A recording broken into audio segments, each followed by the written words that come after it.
Hello students, I am Megha and welcome back to your own channel Ashish Tiwari. आज का video है history of India 1550 to 1700 तक पे completely exam focused. आज के इस वीडियो में हम लेकर आए top 10 most important questions with answers English medium में, जिनके डायरेक्टली एग्जाम में आने के बहुत ज़्यादा चांसेस हैं। ये क्वेश्चन हमने रैंडम नहीं उठाए बल्कि previous year questions, important topics और टीचर सजेशन के बेस पे केयरफुली सेलेक्ट किए हैं। अगर तुमने ये 10 क्वेश्चन अच्छे से समझ लिया तो मान लो एग्ज़ाम में 80 to 90% पेपर यहीं से कवर हो जाएगा। तो ये सिंगल वीडियो ही है, तुम्हारे एग्ज़ाम पर्पज़ के लिए काफ़ी है। ओनली इस वीडियो से आप अच्छे खासे स्कोर कर सकते हो अपने एग्ज़ाम में। इस वीडियो के बाद आपको अदर किसी वीडियो की नीड नहीं पड़ेगी। तो स्टूडेंट्स, अगर आप हमारे चैनल पर फर्स्ट टाइम विजिट कर रहे हो तो चैनल को सब्सक्राइब कर लेना, जिससे आने वाले और भी वीडियोज़ की नोटिफिकेशन आपको सबसे पहले मिल जाए। और हाँ, इस वीडियो में एक स्पेशल गिव अवे भी है आप सभी के लिए। वीडियो के बीच में हम कुछ क्वेश्चंस पूछेंगे, तो जो भी स्टूडेंट सबसे पहले और सभी करेक्ट आंसर्स देगा तो स्टार्टिंग के 3 लकी विनर्स को मिलेंगे एब्सोल्युटली फ्री नोट्स। तो ये विनर निकलते ही विनर को हम तुरंत अनाउंस कर देंगे हमारे व्हाट्सएप और टेलीग्राम चैनल पे। तो आप सभी हमारे व्हाट्सएप एंड टेलीग्राम चैनल को फॉलो कर लो, लिंक आपको डिस्क्रिप्शन में मिल जाएगा। तो वीडियो को पूरा देखो, स्किप मत करना, क्योंकि गिव अवे का क्वेश्चन किसी भी मोमेंट पे आ सकता है। और सबसे बेस्ट बात, हमारे लेक्चर्स फ्री हैं, तुम्हारे लिए एकदम 100% फ्री वीडियो सीरीज़। लेकिन अगर तुम्हें इन्हीं लेक्चर्स के वेल ऑर्गेनाइज नोट्स चाहिए तो उनके पेड नोट्स भी अवेलेबल है, हिंदी और इंग्लिश दोनों मीडियम में। प्राइस भी स्टूडेंट फ्रेंडली है। डिस्क्रिप्शन में आपको वेबसाइट का लिंक दे दिया जाएगा और उस लिंक पे जाकर आप अपने नोट्स बाय कर सकते हो। नोट्स प्राइस ओनली 50 रुपीज़ रहने वाला है। तो अगर आपको नोट्स नहीं लेने हैं तो आप वीडियो लेक्चर्स भी देख सकते हो। तो चलो स्टार्ट करते हैं। हिस्ट्री ऑफ इंडिया सब्जेक्ट के 10 most important questions with answers, जो तुम्हारे DU सोल एग्जाम के लिए गेम चेंजर साबित होंगे। Ready, let's begin. हमारा पहला क्वेश्चन है question number 1। Describe the expansion of Mughal empire from 1556 to 1605। हमें मुगल एम्पायर का एक्सपेंशन बताना है 1556 टू 1605 के टाइम पीरियड के बीच में। और analyse the process of the Mughal empire expansion during Akbar reign. Akbar के समय में जो मुगल एम्पायर का एक्सपेंशन हुआ है उसको एनालाइज करना है।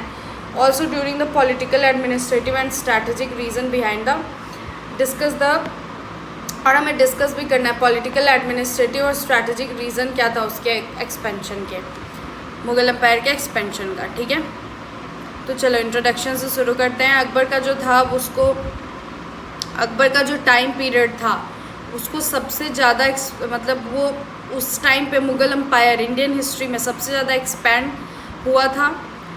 तो अकबर का राइन जो है उसको एक genuine expansion and consolidation for the Mughal empire in India history कहते हैं। मतलब कि जो मुगल एम्पायर था वो सबसे ज़्यादा अकबर के ही टाइम पीरियड में बढ़ा है। ठीक है, जब वो क्या कहते हैं 1556 में थ्रोन लिया था तो जो मुगल एम्पायर था वो बहुत लिमिटेड टेरिटरीज़ में था, लेकिन उसके फॉरसाइट मिलिट्री, डिप्लोमेसी और एडमिनिस्ट्रेटिव पॉलिसीज़ की वजह से अकबर जो था उसने एक बहुत वास्ट एम्पायर क्रिएट कर दिया। उसके ही समय में मुगल अथॉरिटी थी जो वो नॉर्थ इंडिया से लेके बहुत सारे इंडिया और भी रीजन्स में एक्सपेंड करी थी, जैसे वेस्ट, ईस्ट, साउथ, इन सारे रीजन्स में भी एक्सपेंड करी थी उसी के टाइम में। ठीक है, अकबर की जो पॉलिसीज़ थी वो political stability, administrative unity and strategic security, इन सबको स्ट्रेंथन करने वाली पॉलिसीज़ थी उसकी। अब देखते हैं कि प्रोसेस, फर्स्ट देखते हैं तो process of the Mughal empire expansion. Process क्या रहा? Consolidation of Mughal power in north India. समझते हैं इसको। Akbar first strengthen his position in the Delhi, Agra, Punjab region. Akbar ने सबसे पहले किस किस रीजन्स में अपने पोजीशन को स्ट्रॉन्ग बनाया था? दिल्ली, आगरा और पंजाब, इन सारे रीजन्स में। मुगल जो थी उसने क्या कहते हैं यहाँ पे स्टेबिलिटी गेन कर ली थी after the defeat of Hemu. Second battle of Panipat में जो हेमू के डिफीट के बाद मुगल अथॉरिटी ने यहाँ पे स्टेबिलिटी गेन कर ली थी। Subsequently effective control was established over the Ganga Yamuna region by suppressing Afghan chieftain and rebellious forces. साथ साथ में क्या हुआ था कि गंगा यमुना रीजन्स जो थे उस पर भी उन्होंने अच्छा खासा कंट्रोल बना लिया था। अफ़गानीज़ को जैसे चिफ्तेन्स और रिबेलियस फोर्सेस को सप्रेस कर करके, ठीक है। तो पहले क्या हुआ कि उन्होंने सबसे पहले दिल्ली आगरा पंजाब रीजन में अपना पोजीशन स्ट्रेंथन किया, ठीक है। उसके बाद और ज़्यादा स्टेबिलिटी उनको मिल गई। सेकेंड बैटल ऑफ पानीपत जीत के उसके बाद उन्होंने अपना कंट्रोल गंगा यमुना रीजन्स, मतलब गंगा यमुना के पास वाले जितने रीजन्स होते हैं उनमें भी अपना कंट्रोल स्ट्रेंथन किया अफ़गान चीफ्तान्स को और रिबेलियस फोर्सेस को सप्रेस करके, ठीक है। अब expansion into Rajputana and central India. अब देखते हैं कि इनका एक्सपेंशन पड़ते हैं राजपूताना और सेंट्रल इंडिया में। अकबर जो था वो कम्प्लीटली वॉरफेयर पॉलिसी पे रिलाई नहीं करता था, वो उसके अलावा मैट्रिमोनियल और फ्रेंडली अलायंस भी बनाया था राजपूत के साथ। कुछ राजपूत स्टेट जैसे कि आमेर, बीकानेर, जोधपुर, उसने क्या कहते हैं उन्होंने मुगल्स को एक्सेप्ट कर लिया था। हाउएवर जो महाराणा प्रताप ऑफ मेवाड़ थे वो अपना रेजिस्टेंस कंटिन्यू रख रहे थे और बैटल ऑफ हल्दी घाटी लड़े थे उसके against. Conquest of Gujarat and Bengal, इस वाले पॉइंट में बस इतना ही है कि कैसे क्या कहते हैं अकबर जो था सिर्फ वॉरफेयर पे नहीं था। वॉरफेयर मीन्स कि इससे मतलब वॉरफेयर मीन्स की लड़ाई करना, बेसिकली लड़ाई करना और फिर जीतना, उस पर सिर्फ रिलाई नहीं करता था। उसके अलावा वो फ्रेंडली अलायंस भी बहुत सारे राजपूत से बना के रखा था। कुछ राजपूत स्टेट्स जैसे कि आमेर, बीकानेर, जोधपुर, उन्होंने क्या कहते हैं मुगल्स को एक्सेप्ट कर लिया था। लेकिन महाराणा प्रताप मेवाड़ के जो राजा थे उन्होंने अपना रेजिस्टेंस कंटिन्यू किया और बैटल ऑफ हल्दी घाटी लड़ी थी, इससे लड़े थे क्या कहते हैं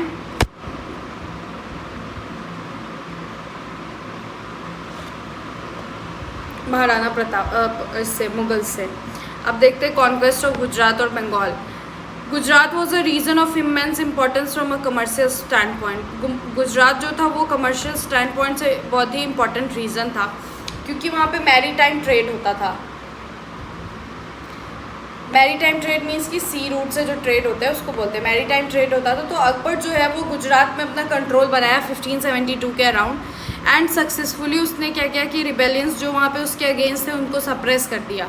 इससे क्या हुआ कि बिहार और बंगाल में जहाँ पे अफगान फोर्सेस एक्टिव थी वहाँ पे मुग़ल अम्पायर को उसने इनकॉर्पोरेट किया था। तो हम देख रहे हैं कैसे अकबर ने ही क्या कहते हैं गुजरात, बंगाल, उसके अलावा राजस्थान, सेंट्रल इंडिया के पार्ट्स एंड ऑल, इन सब जगह कैसे धीरे धीरे अपना वर्चस्व फैला रहा था। तो क्या कहते हैं उसने गुजरात को गुजरात उसको मैरीटाइम ट्रेड के कारण उसने गुजरात को, क्योंकि वो कमर्शियल स्टैंड पॉइंट से बहुत इंपॉर्टेंट था, तो इस कारण से वहाँ पे भी क्या कहते हैं अपने आप को कंट्रोल बनाया। फिर उसके बाद वहाँ के रिबेलियंस को सप्रेस किया और फिर उसी के साथ साथ बंगाल और बिहार में, जब बंगाल और बिहार में वो गया तो वहाँ पे अफ़गान फोर्सेस थे एक्टिव थे। उसके बाद उसने धीरे धीरे मुग़ल एम्पायर वहाँ पे भी बिल्ड कर लिया। अब control over north western frontier region पे देखते हैं। अकबर जो था वो अपना इन्फ्लुएंस इन रीजन्स जैसे कि काबुल, कांधार एंड कश्मीर, इन सारे रीजन्स पे भी उसका इन्फ्लुएंस स्टैब्लिश करा। ये एरिया जो थे वो स्ट्रैटेजिकली क्रूशियल थे क्योंकि फॉरेन इन्वेजन जो होते थे वो इसी रूट से बार बार हमेशा होते रहते थे।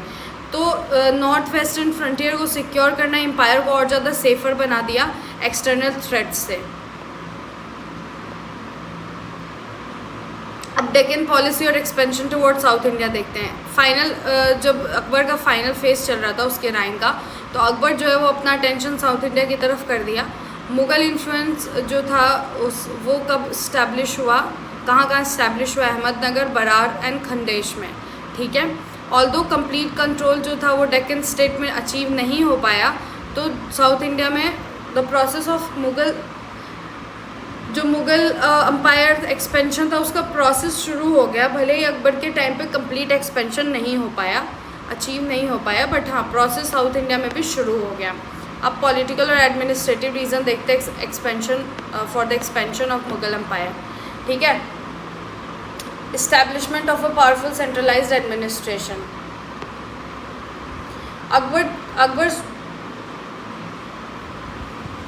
अकबर ने एक बहुत ही ज़्यादा स्ट्रॉन्ग सेंट्रलाइज गवर्नमेंट इंडिया के अक्रॉस क्या कहते हैं फॉर्म किया। उसका एम था कि जितना भी रीजनल पावर है उसके इन्फ्लुएंस को ख़त्म कर देना और अफ़गान चीफ्तान्स इन सब के इन्फ्लुएंस को कम्प्लीटली ख़त्म कर देना। वो क्या किया कि मिलिट्री कैंपेन्स इसको ख़त्म करने के लिए, मींस कि जो भी रीजनल पावर का इन्फ्लुएंस है, अफगान चीफ्तान्स है, उन लोगों का जो इन्फ्लुएंस है उसको ख़त्म करने के लिए वो मिलिट्री कैंपेन्स करा। और पॉलिटिकल यूनिटी, बहुत सारे रीजंस को मुग़ल अथॉरिटी के मतलब बहुत पॉलिटिकल यूनिटी अचीव भी कर पाया वो, बहुत सारे रीजंस को मुग़ल अथॉरिटी के अंदर लाके। इससे क्या हुआ कि एम्पायर जो और ज़्यादा स्टेबल बन गया और उसका मुगल्स का एडमिनिस्ट्रेटिव कंट्रोल भी आ गया, ठीक है, के अंदर। अब देखते हैं राजपूत पॉलिसी में सक्सेस। अकबर जो था, अकबर का जो राजपूत पॉलिसी था वो ग्रेटेस्ट, उसके मतलब उसके सक्सेस में सबसे बड़ा क्रेडिट मिलता है इसको। क्या कहते हैं, वो क्या किया कि मैट्रिमोनियल अलायंसेस राजपूत किंग्स के साथ बनाना स्टार्ट किया और उसके बाद उनको हायर पोजीशंस पे मतलब कि उनको हायर एडमिनिस्ट्रेशन और मिलिट्री में उनको हायर पोजीशंस देने लगा। इससे क्या हुआ कि राजपूत का ट्रस्ट मुगल्स में बिल्ड हुआ और स्ट्रॉन्ग मिलिट्री सपोर्ट भी मुगल को मिल पाया बेसिकली। तो इस तरीके से मुगल ने क्या कहते हैं राजपूत के सपोर्ट को अटेन किया।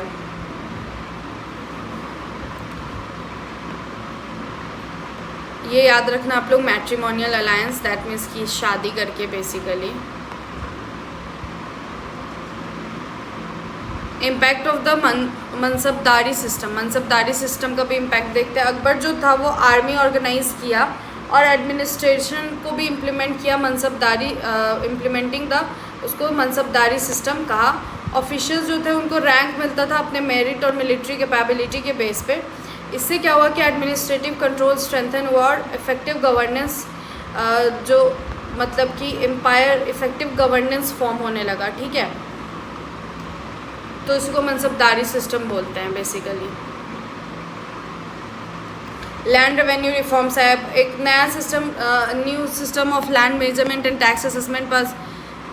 जो राजा तोदार मल थे उन्होंने एक नया मतलब measurement and tax assessment system launch किया लैंड के लिए, जिसमें fixed and systematic taxes collect होगा फार्मर से।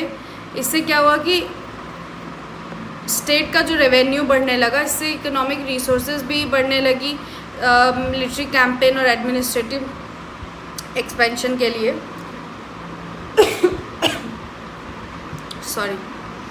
Policy of religious tolerance. Akbar एक पॉलिसी भी अडॉप्ट किया रिलीजियस टॉलरेंस का, सुल-ए-कुल, जिसको यूनिवर्सल पीस कहते हैं। उसने जिजिया टैक्स जो था उसको अबॉलिश कर दिया और अलग अलग रिलीजन के लोगों को क्या कहते हैं अपॉइंट किया एडमिनिस्ट्रेटिव पोजीशंस के लिए। इससे क्या हुआ कि हिंदूज़ का भी उसको सपोर्ट मिला और अदर कम्युनिटीज़ का भी उसको सपोर्ट मिला। Strategic causes and consequences of Mughal expansion देखते हैं। Security of border. अकबर जो था वो क्या कहते हैं अपने एम्पायर को कैसे सिक्योर किया, फॉरेन इन्वेजन से के अगेंस्ट प्रोटेक्ट करके कम्प्लीटली। इससे क्या हुआ, कैसे कौन कौन रीजन्स को कंट्रोल करके, जैसे काबुल, कांधार, उसका जो क्या कहते हैं उसके पॉलिसी का सबसे इम्पोर्टेंट पार्ट था, क्योंकि इन जगह से फॉरेन इन्वेजन्स आ जाते थे, फॉरेन इन्वेडर्स आ जाते थे जो इन्वेजन्स करते थे। तो उसका जो एम्पायर था उसको प्रोटेक्ट रखने के लिए ऑब्वियस सी बात है कोई फॉरेनर आ गया लड़ने बढ़ने तो चांसेस है कि उसका एम्पायर ख़त्म हो सकता है। तो उसने पहले काबुल और कांधार जैसे रीजन्स को कम्प्लीटली अपने आप को मतलब कि अपने एम्पायर को प्रोटेक्ट रखने के लिए इन सब जगह को भी कॉन्क्वेर किया और इस एरिया को कॉन्क्वेर करके वो नॉर्थ वेस्टर्न बॉर्डर को सिक्योर कर लिया, जिससे वो एक्सटर्नल थ्रेट्स को एलिमिनेट कर पाया। जो एम्पायर थे the empire strategic position, empire की जो स्ट्रैटेजिक पोजीशन थी वो और ज़्यादा स्ट्रॉन्गर हो गई पहले से ये सिक्योर करने के बाद।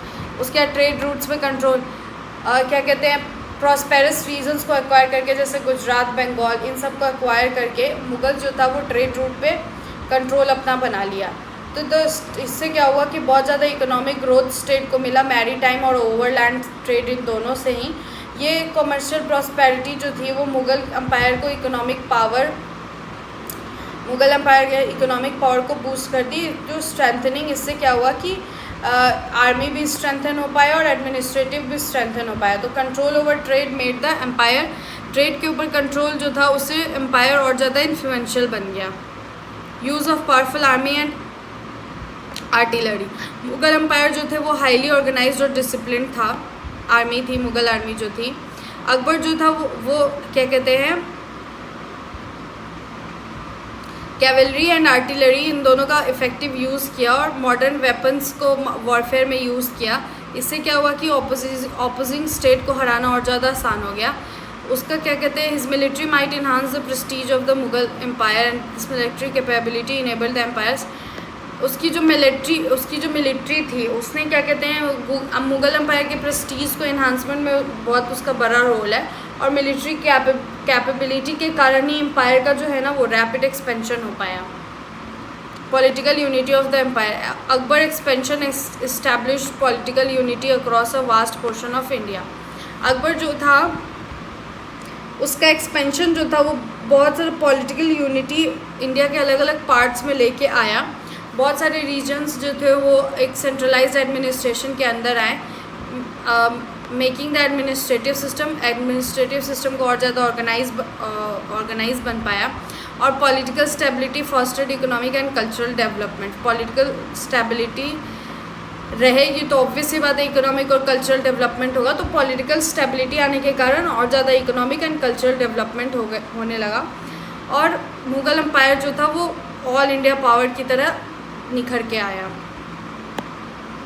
Long term strength of the Mughal empire, Akbar जो था, अकबर का जो एक्सपेंशन था, पॉलिसी जो था वो एक मतलब सॉलिड फाउंडेशन, मुग़ल रूलर के लिए एक बहुत सॉलिड फाउंडेशन की तरह काम किया।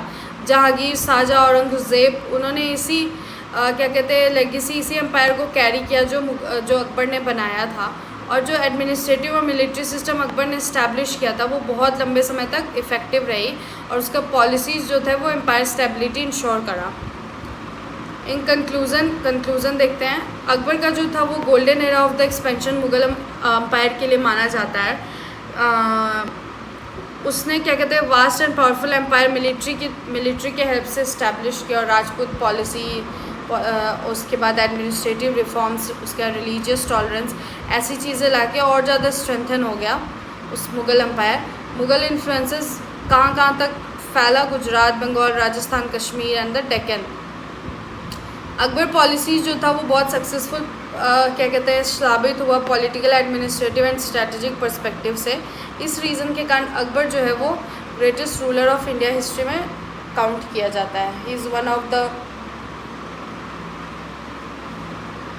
Greatest ruler of Indian history, counted as one of the.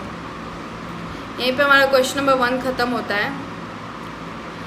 Question number 1 में हमने देखा कि कैसे अकबर ने मुग़ल एम्पायर को एक्सपेंशन में करी है। इसमें आप ना मेनली याद रखना अच्छे से कि कुछ चीज़ों के नाम याद रखना।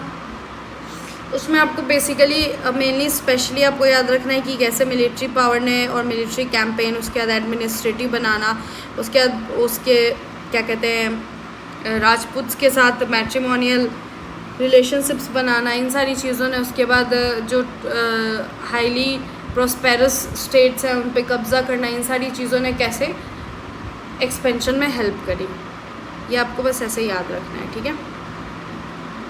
अब क्वेश्चन नंबर 2 पे आते हैं। Examine the evolution of mansabdari system अंदर अकबर। अकबर के अंडर में मनसबदारी सिस्टम का इवोल्यूशन कैसे हुआ उसको एग्जामिन करना है। Examine the key features of Mughal administration with special reference to the Mughal administrative system का की फीचर्स हमें बताना है। अकबर के टाइम पे जो बहुत सारे रिफॉर्म्स हुए थे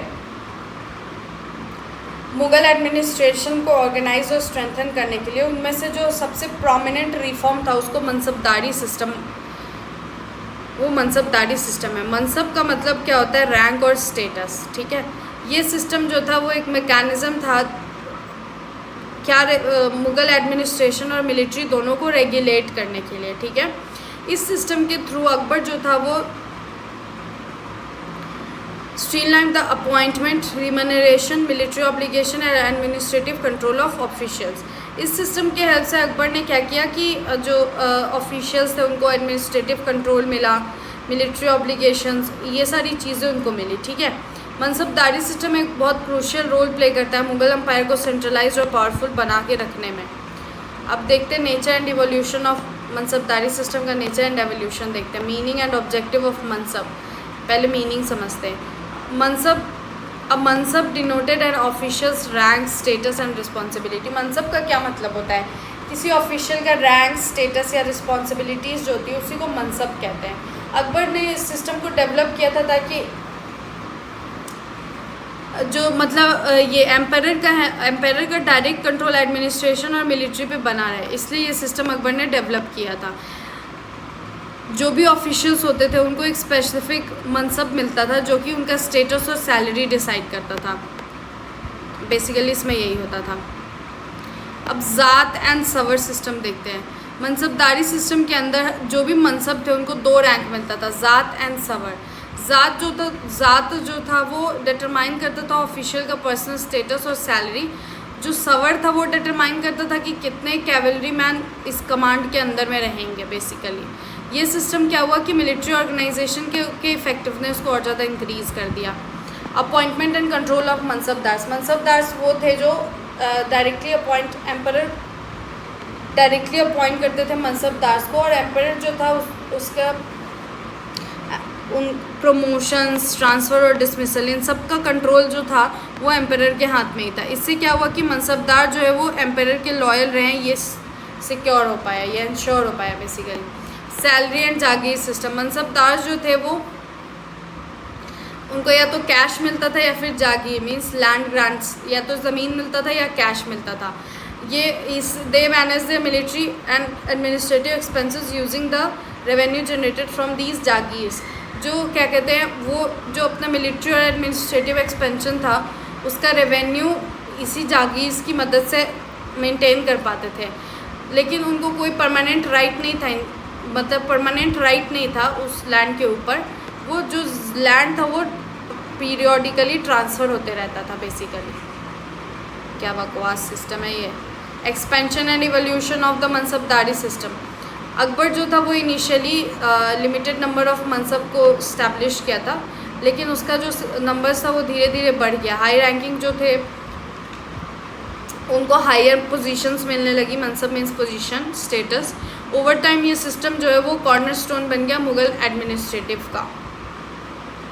अब administrative feature of the मनसबदारी system का एडमिनिस्ट्रेटिव फीचर देखते हैं। Establishment of centralised administrative. जो मनसबदारी सिस्टम था वो मुगल्स एडमिनिस्ट्रेशन को और ज़्यादा सेंट्रलाइज बना दिया। जितने ऑफिशियल्स थे वो एम्पायर के अंदर डायरेक्टली काम करते थे, और जो अल्टीमेट अथॉरिटी था एडमिनिस्ट्रेटिव और मिलिट्री कंट्रोल का वो एम्पायर के पास ही था। Coordination of military and administrative function. Mansabdar जो थे वो सिर्फ एडमिनिस्ट्रेटिव ऑफिशियल्स नहीं थे, वो अपने मिलिट्री ऑब्लिगेशंस को भी फुलफ़िल करते थे। उनको क्या कहते हैं, उनका रोल था कि जब भी ट्रूप्स का रिक्वायरमेंट हो तो वो उस चीज़ को पूरा करें, और इससे क्या होता था कि कोऑर्डिनेशन बना रहता था एडमिनिस्ट्रेशन एंड आर्मी के बीच में। उसके बाद मेरिट बेस्ड सिस्टम। अकबर जो था वो मेरिट को प्रायोरिटाइज करता था एंड लॉयल्टी को मनसबदारी सिस्टम के अंदर में। मनसब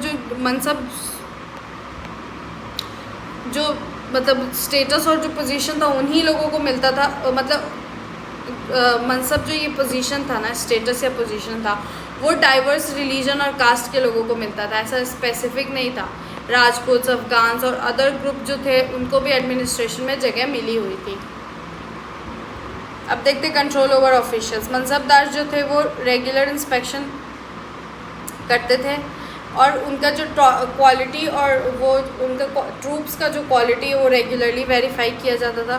और ब्रांडिंग हॉर्सेस, दाग एंड सोल्जर्स वेर इम्प्लीमेंटेड, ये सारी चीज़ें भी होती थी। सिस्टम फॉर ब्रांडिंग हॉर्सेस, फिर रजिस्ट्रेशन होगा सोल्जर का। ये मेजर्स जो था वो करप्शन और फ्रॉड ख़त्म करने के लिए इस्तेमाल किया जाता था। Imperial unity, strengthening imperial unity. Mansabdari system linked various regions and communities to the Mughal administration. Mansabdari system ने बहुत सारे रीजन्स और कम्युनिटीज़ को मुगल एडमिनिस्ट्रेशन से ऐड किया। It curtailed the influence of regional power and strengthened the political unity of the empire. Significance and limitation of mansabdari system का significance और limitation देखते हैं. स्ट्रेंथनिंग द, ये मुगल एम्पायर को स्ट्रेंथन कर रहा था. मनसबदारी सिस्टम जो था वो मुगल एम्पायर को एक ऑर्गेनाइज एडमिनिस्ट्रेटिव और मिलिट्री स्ट्रक्चर प्रोवाइड कर रहा था. इससे वो और ज़्यादा इफेक्टिव कंट्रोल और बना सकते थे वास्ट एम्पायर्स के. ये क्या हुआ कि एम्पायर का पावर और प्रेस्टीज को भी इन्हांस किया, एडमिनिस्ट्रेशन और मिलिट्री कैपेबिलिटी को स्ट्रेंथनिंग करने के साथ साथ. Integration of Rajputs and other powers. Akbar जो था वो राजपूत को भी इनकॉर्पोरेट किया और अदर जो लोकल पावर्स थे उनका एडमिनिस्ट्रेशन में लेके आया मनसबदारी सिस्टम के थ्रू. इससे क्या हुआ कि रिबेलियन का जो लाइकलीहुड था उनके द्वारा वो कम हो गया और कॉरपोरेशन भी उनसे मिलने लगा अलग अलग ग्रुप से. इससे एम्पायर जो अकबर का एम्पायर था वो और ज़्यादा स्टेबल हो गया. अब इकोनॉमिक बर्डन का प्रॉब्लम देखते हैं. ओवर टाइम जो नंबर ऑफ़ मनसबदार थे वो बढ़ गए. इससे क्या हुआ कि इकोनॉमिक बर्डन जो था वो स्टेट पे बढ़ गया, तो एडमिनिस्ट्रेटिव प्रॉब्लम्स भी बढ़ने लगी. जागीर लैंड ग्रांट्स जो है वो सफिशिएंट रेवेन्यू भी ला नहीं पा रहा था, तो ट्रूप्स को मेंटेन करना वो बहुत ज़्यादा मतलब बहुत ज़्यादा कॉस्टली हो गया था. ट्रूप्स को मेंटेन करना बहुत, उसमें पैसा लग रहा था. करप्शन एंड डिसऑर्डर देखते हैं. कुछ मनसबदार जो थे वो फ्यूअर सोल्जर्स रखते थे जितना ऑफिशियल रिकॉर्ड होता था उसके कंपैरिजन में, और हाई सैलरी ले लेते थे, ज़्यादा पैसा ले लेते थे. मान लो कि 10 का रखा कि इतने सोल्जर्स हैं, 10 की सैलरी ले ली, लेकिन एक्चुअली में 5 सोल्जर्स हैं, तो बचे हुए 5 की सैलरी तो हुआ ना, तो ये करप्शन हुआ. इससे क्या हुआ कि जागीर्स के एक्सप्लॉयटेशन का कंप्लेन, उसके बाद करप्शन जो था वो भी बढ़ने लगा. प्रॉब्लम और ज़्यादा गहरी हो गई जब सेंट्रल कंट्रोल जो है वो धीरे धीरे कमज़ोर पड़ गया और एडमिनिस्ट्रेटिव डिसिप्लिन जो है वो बढ़ गया. इससे क्या हुआ कि सिस्टम का जो ओवरऑल इफेक्टिवनेस है वो कम होने लगा. Eventual decline. जो मनसबदारी सिस्टम था वो अकबर के बाद भी कंटिन्यू रहा, लेकिन और बट बाय औरंगज़ेब राइन बहुत सारे औरंगज़ेब के टाइम आते आते बहुत सारे फ्लॉज उसके अंदर डेवलप हो गए, और जागीर्स का स्कार्सिटी और मिलिट्री एक्सपेंसेस में इंक्रीमेंट क्राइसिस लेके आया. तो जो लॉयल्टी ऑफ मनसबदार थे वो भी बिखरने लगे. कंक्लूजन देखते हैं क्वेश्चन नंबर 2 का. जो मनसबदारी सिस्टम था वो अकबर ने डेवलप किया था. One of the most significant feature इसको माना जाता है मुगल एडमिनिस्ट्रेशन का. ये सिस्टम जो है ऑर्गेनाइज्ड और सेंट्रलाइज स्ट्रक्चर प्रोवाइड करता है एडमिनिस्ट्रेशन और मिलिट्री दोनों को. मनसबदारी सिस्टम के थ्रू अकबर जो था वो इफेक्टिव कंट्रोल बना पाया था और इंटीग्रेट कर पाया था डाइवर्स कम्युनिटीज़ को गवर्नेंस प्रोसेस में. ऑल्दो बहुत सारे फ्लॉज हैं, बाद में फ्लॉज निकल के आए, लेकिन ये सिस्टम जो है वो अभी भी one of the most important Mughal empire power stability और एडमिनिस्ट्रेटिव सक्सेस लेके आने में इस सिस्टम का एक बहुत इंपॉर्टेंट रोल माना जाता है. अब क्वेश्चन नंबर 3 देखते हैं. 2 खत्म हो गया. Critically evaluate Akbar religious view. Akbar का रिलीजियस व्यू क्या था वो हमें इवेल्यूएट करना है. उसके बाद discuss Akbar religious policy. Akbar के रिलीजियस पॉलिसी को डिस्कस करना है. Did it represent a departure from, क्या ये रिलीजियस ऑर्थोडॉक्सी से कुछ अलग है. Let's see. इंट्रोडक्शन देखते हैं. आपको आंसर हमेशा अपना इंट्रोडक्शन से स्टार्ट करना है. अकबर जो है वो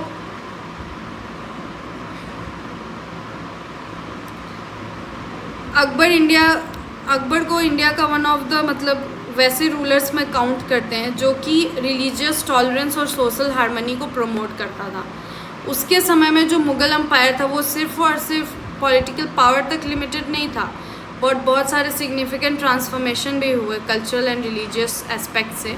जैसे वो रिलीजियस फैनेटिसिज्म जो होता था उसके अगेंस्ट था, और अकबर एक पॉलिसी भी अडॉप्ट किया था जिसके हिसाब से equal respect to people of various faith, अलग अलग फेथ के लोगों को इक्वल रिस्पेक्ट मिलना बेसिकली.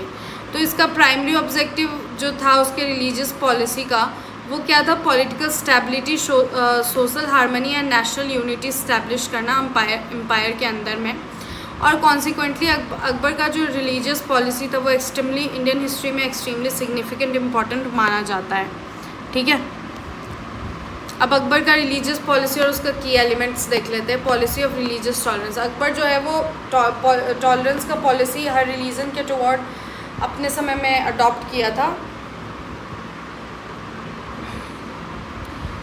उसका कहना था कि हिंदू, मुस्लिम, जैन, पारसी, क्रिश्चियन सबको इक्वल रिस्पेक्ट के साथ ट्रीटमेंट मिलना चाहिए, और इस बहुत सारा मेजर्स लिया ताकि डिस्क्रिमिनेशन रिलीजन के बेस पे ख़त्म हो सके। अब जिज़िया और पिलग्रिम टैक्स जो था उसको भी ख़त्म कर दिया। अकबर जो था वो कुछ टैक्सेस को अबॉलिश किया जो कि हिंदूज़ पे लगाया गया था, जैसे कि जिज़िया टैक्स और पिलग्रिमेज टैक्स, इन सारी चीज़ को अबॉलिश किया। ये डिसीज़न जो था वो सिग्निफिकेंट स्टेप माना जाता है उसका रिलीजियस इक्वालिटी लाने में और टॉलरेंस लाने में। इससे क्या हुआ कि बहुत सारा हिंदू कम्युनिटी के अंदर मुग़ल रूल की तरफ एक पॉजिटिव सेंटिमेंट भी डेवलप हुआ। अब देखते हैं इबादत खाना का इस्टेब्लिशमेंट। 1575 में अकबर जो था वो इबादत खाना हाउस ऑफ वर्शिप इस्टेब्लिश किया फतेहपुर सिकरी में।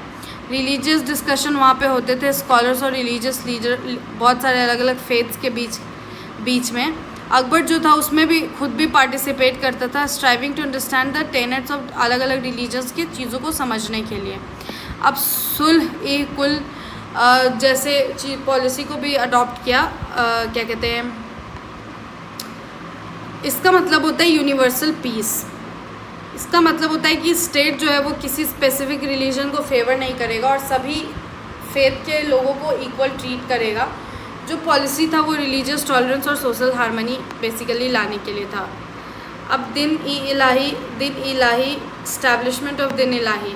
अकबर जो था वो एक न्यू रिलीजियस कॉन्सेप्ट लेके आया दिन इलाही, जिसका by synthesising the best elements of various, अलग अलग रिलीजन के जो बेस्ट एलिमेंट्स थे उनको एक साथ लाना। इसका ऑब्जेक्टिव था रिलीजियस यूनिटी और मोरल वैल्यूज़ को प्रमोट करना। अब देखते हैं अकबर का रिलीजियस पॉलिसी एक रिलीजियस ऑर्थोडॉक्सी से ब्रेक कैसे था। Opposition to hardline Islamic policy. Akbar जो था वो इस्लामिक ऑर्थोडॉक्स के बेस पे जो पॉलिसीज़ थी उस पर कम्प्लीटली उसके मतलब होता है ना कि अकेले सिर्फ उस पर रिलाई नहीं करना है, इसके ऑपोजिशन में था। उसने क्या कहते हैं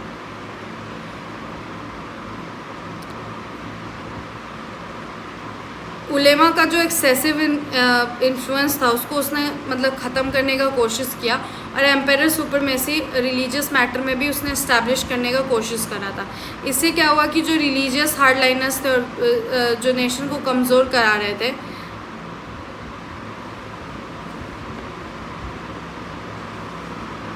जो मतलब इन सब था जो नेशन को कमज़ोर कर रहे थे वो ख़त्म हो गए बेसिकली, है ना। Inclusion of Hindus in administrative. Akbar जो था वो क्या कहते हैं large number of Hindus particularly Rajputs को क्या कहते हैं अपॉइंट किया एडमिनिस्ट्रेशन में हाई पोजीशंस पे और आर्मी में हाई पोजीशंस पे। इससे क्या हुआ कि ऐसा इंक्लूजन किसी मुस्लिम रूलर के अंडर में देखने नहीं मिला था। इससे क्या हुआ कि एडमिनिस्ट्रेशन और ज़्यादा इंक्लूसिव हो गई और मैरिट को प्रायोरिटी मिलने लगी रिलीजियस आइडेंटिटी के ऊपर। ये पॉलिसी बहुत इम्पॉर्टेंट स्टेप माना जाता है रिलीजियस डिस्क्रिमिनेशन के against. Marital and social ties. Akbar जो है वो मैरिटल अलायंस स्टैब्लिश करा राजपूत प्रिंसेस के, और उनके रिलीजन के साथ इंटरफेरेंस नहीं होगी, इस तरीके की चीज़ें अकबर ने अप्लाई करी। वो हिंदू कस्टम और फेस्टिवल को भी काफ़ी रिस्पेक्ट करता था। इससे क्या हुआ कि कल्चरल क्लोजनेस हिंदूज़ और मुस्लिम कम्युनिटीज़ के बीच में बढ़ी, जिससे सोशल हार्मनी प्रमोट हुआ। ये पॉलिसी एक लिबरल आउटलुक है जो कि रिलीजियस नैरो माइंडनेस से अलग है काफ़ी। Encouragement of independent thinking. Akbar जो था वो valued reason and rationality in religious matter. Religious matter में क्या कहते हैं रीज़न और रैशनैलिटी को की काफ़ी वैल्यू करता था। वो सुपरस्टिशन को सपोर्ट नहीं करता था।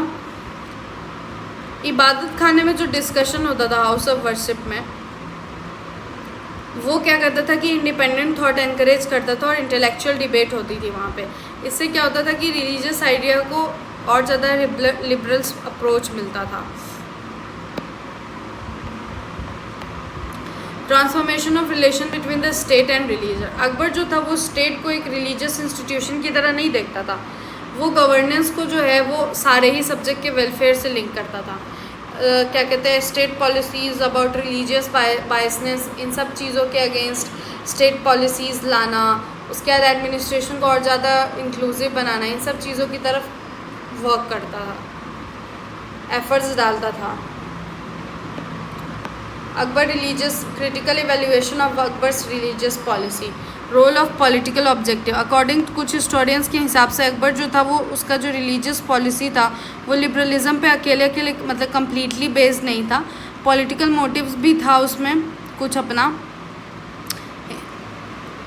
उस मतलब उतने वास्ट एम्पायर के लिए हिंदू मेजॉरिटी का सपोर्ट चाहिए था उसको गेन करना, तो राजपूत कॉरपोरेशन जो है ताकि उसके जो एम्पायर है उसमें और ज़्यादा स्टेबिलिटी आ सके, तो उसके लिए भी उसने ये लिबरल अप्रोच यूज़ किया था अपने खुद के पॉलिटिकल मोटिव्स के लिए। अब कुछ लिमिटेशंस भी थे दीन इलाही में। दीन इलाही जो अकबर का क्या कहते हैं एम्बिशियस रिलीजियस इनिशिएटिव था, क्या कहते हैं पब्लिक सपोर्ट इसको नहीं मिल पाया था।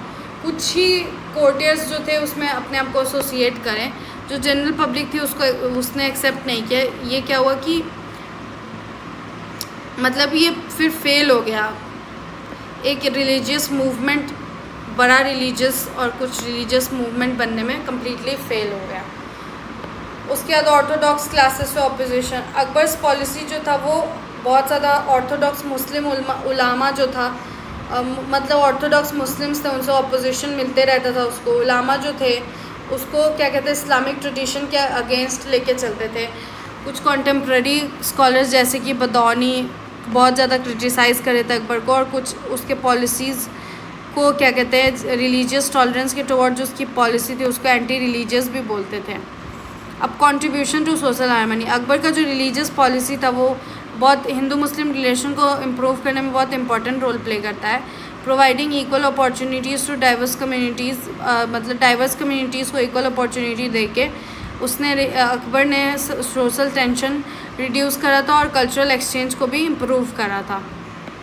अब सिग्निफिकेंस देखते हैं इंडियन हिस्ट्री में। अकबर का जो रिलीजियस पॉलिसी है वो सिग्निफिकेंट एग्जाम्पल की तरह यूज़ होता है रिलीजियस टॉलरेंस और लिबरल गवर्नमेंट में इंडियन हिस्ट्री में। वो एक क्या कहते हैं कि मेडाइवल इंडिया में एक सिंक्रेटिक कल्चर को प्रमोट कर रहा था, मतलब सबका साथ सबका विकास, एंड हिज पॉलिसीज़ जो है वो मुग़ल एम्पायर में स्टेबिलिटी लेके आई थी बेसिकली।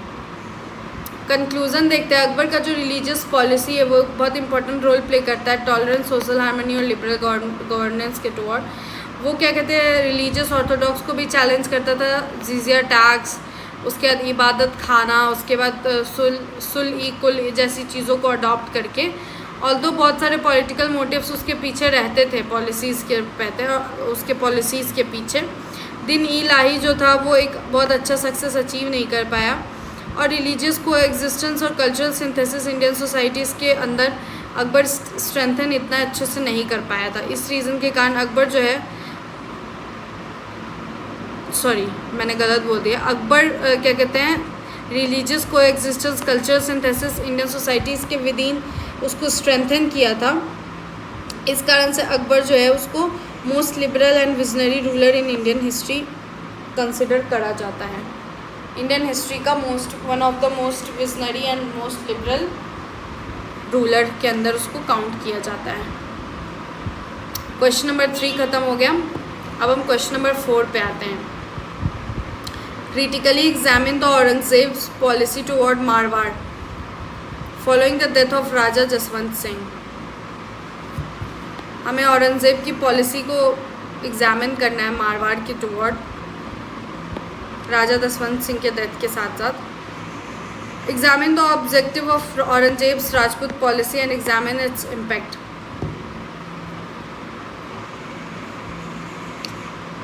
ये चीज़ हमें देखना है। अभी इंट्रोडक्शन से शुरू करते हैं। औरंगज़ेब का जो राइन था उसको is known for the expansion of the Mughal empire as well as for numerous political conflicts. Mughal empire तो औरंगज़ेब के समय में बढ़ा ही था, मुगल एम्पायर और ज़्यादा एक्सपेंड कर रहा था, बट बहुत सारी पॉलिटिकल कॉन्फ्लिक्ट्स भी उस टाइम पे हुई थी। जो शुरुआत के मुगल रूलर्स थे, पर्टिकुलरली अकबर, वो राजपूत के साथ बहुत फ्रेंडली रिलेशनशिप बनाया हुआ था। लेकिन औरंगजेब की पॉलिसी जो थी वो रिलेटिवली हार्श थी और बहुत सस्पिशियस थी। जैसे ही मारवाड़ के रूलर जसवंत सिंह की डेथ हुई 1678 CE में, सक्सेशन का क्वेश्चन बढ़ा। जैसे भी कोई राजा मरता है तो सक्सेशन का क्वेश्चन बना, जिसको क्या किया कि औरंगज़ेब ने अपने इंपीरियलिस्ट इंटरेस्ट के लिए एक्सप्लॉइट किया। इससे क्या हुआ कि राजपूत मुग़ल रिलेशनशिप पे बहुत ज़्यादा मतलब स्ट्रेन आ गया, बहुत ज़्यादा कॉन्फ्लिक्ट, बहुत ज़्यादा प्रॉब्लमेटिक हो गया।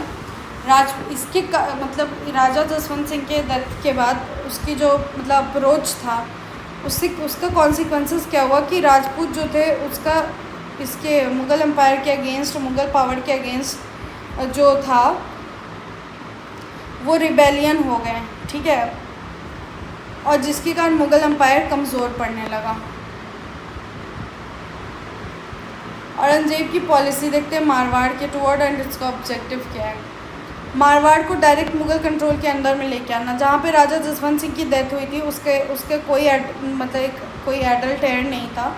तो औरंगजेब क्या हुआ कि इस अपॉर्चुनिटी को देखा और एनेक्सेशन, मारवाड़ का एनेक्सेशन अटेम्प्ट किया सीधे मुग़ल एम्पायर के अंदर में। वो क्या किया कि डायरेक्ट एडमिनिस्ट्रेटिव कंट्रोल उस रीजन के अंदर प्लान करने लगा। इससे क्या हुआ, opposition to Ajit Singh succession. Jaswant Singh के जो सन थे अजीत सिंह, वो क्या कहते हैं अपने फादर के डेथ के बाद जन्म लिए थे, लेकिन औरंगजेब जो था वो उसको मतलब immediately as the legitimate heir नहीं कंसिडर किया, रिकग्नाइज नहीं किया। वो क्या किया कि अजीत सिंह को अपने कंट्रोल में लाने का ट्राई किया और उसको इस्लाम में कन्वर्ट होने के लिए फोर्स करता था। Imperialist policy, expansion of imperialist policy. Aurangzeb का जो ऑब्जेक्टिव था वो क्या कहते हैं, राजपूत स्टेट का जो मतलब राजपूत स्टेट का उस टाइम पे जो वो था ना दबदबा था, उसको ख़त्म करने का था। उनका जो पावर था उसको राजपूत स्टेट पे जो था उसको ख़त्म करना उसका मेन ऑब्जेक्टिव था।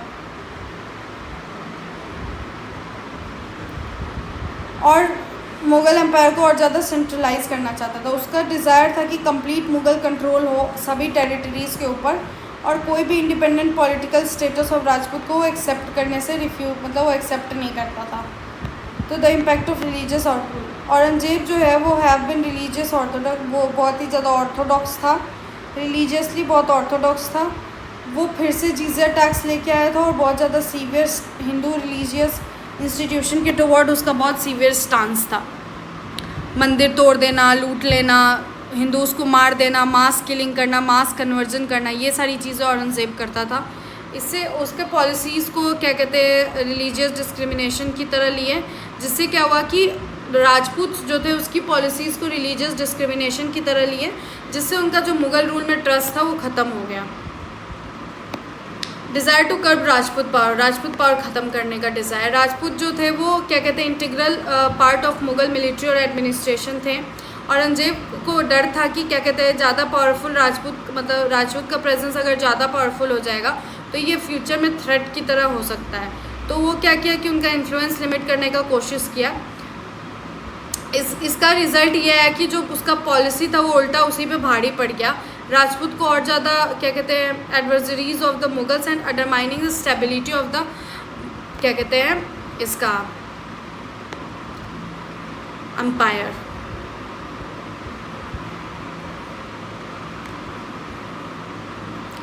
बैकफायर कैसे किया कि क्या कहते हैं राजपूत और ज़्यादा मुगल्स के अगेंस्ट अगर हो गए तो एम्पायर की स्टेबिलिटी खतरे में आ गई। तो बेसिकली औरंगजेब ने सोचा कि मैं पावर लिमिटेशन करूँगा कुछ भी नहीं होगा, बट राजपूत रिबेलियस हो गए और वो बैकफायर कर गया, उससे मुग़ल एम्पायर की स्टेबिलिटी ही खतरे में आ गई। अब राजपूत ऑपोजिशन एंड कॉन्फ्लिक्ट देखते हैं। Leadership of Durgadas Rathore. Rajput of Marwar were led to Durgadas Rathore थे, वो मारवाड़ के जो राजपूत थे वो उनके अंडर में थे, ठीक है। वो अजीत सिंह को प्रोटेक्ट किया और जो स्ट्रगल था मुग़ल फोर्सेस के अगेंस्ट उसको भी उन्होंने ही झेला, उन्होंने ही उससे निकाला। जो क्या कहते हैं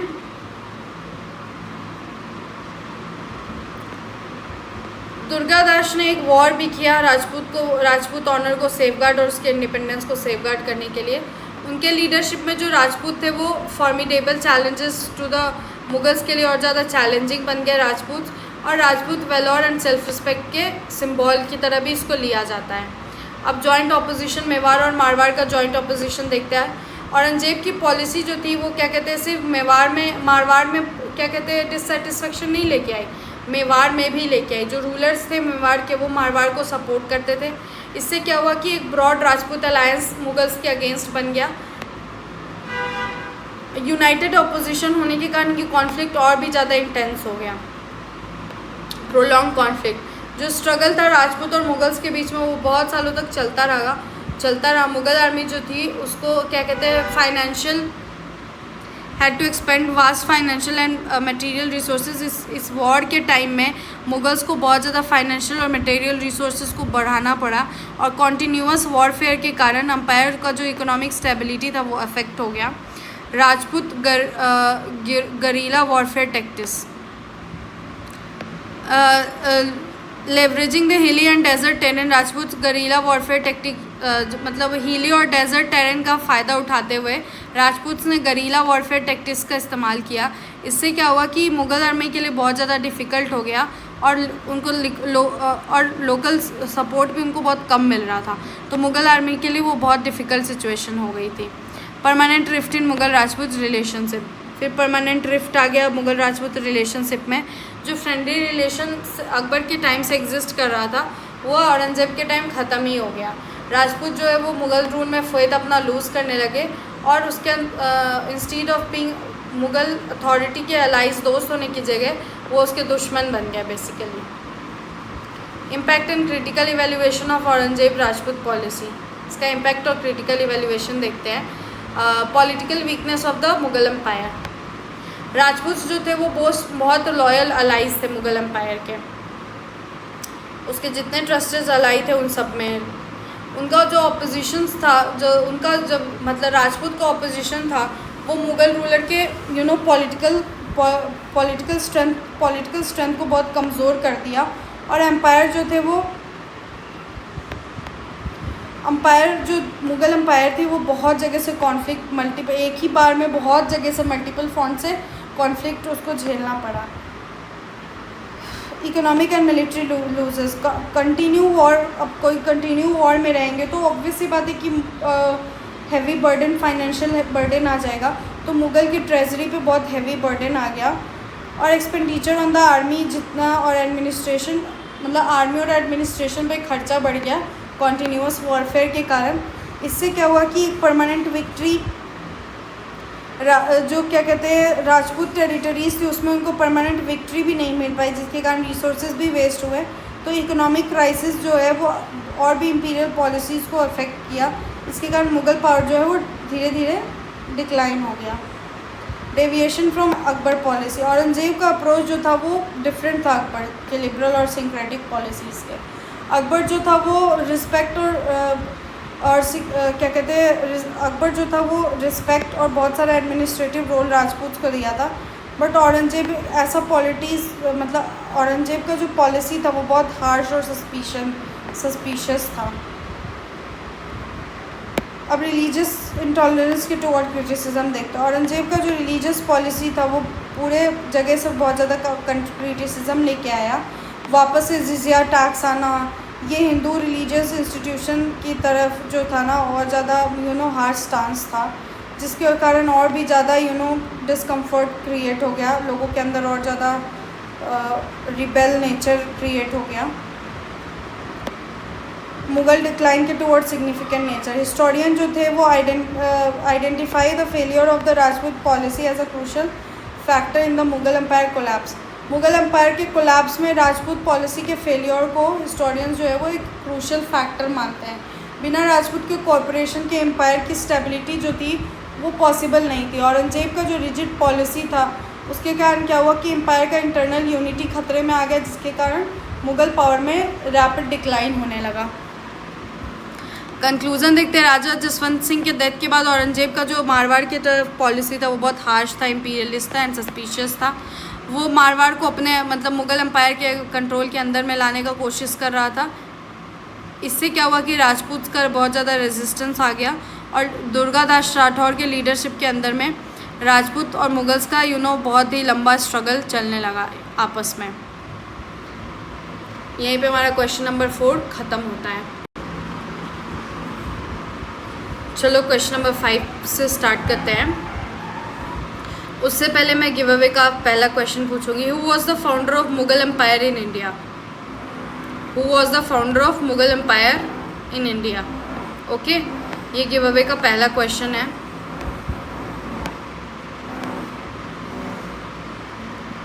critically explain the reason for the rise of Marathas in the Shivaji.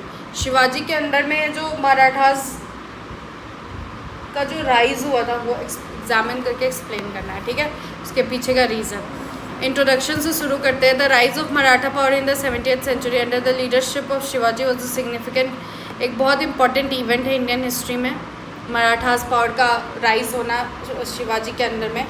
Mughal empire by challenging the Mughal empire and the Deccan Sultanate the Maratha establish a powerful regional authority. Mughal empire और डेक्कन सल्तनत को चैलेंज करके जो मराठास थे उन्होंने बहुत ही पावरफुल रीजनल अथॉरिटी इस्टेब्लिश किया। मराठास का जो राइज था वो सिर्फ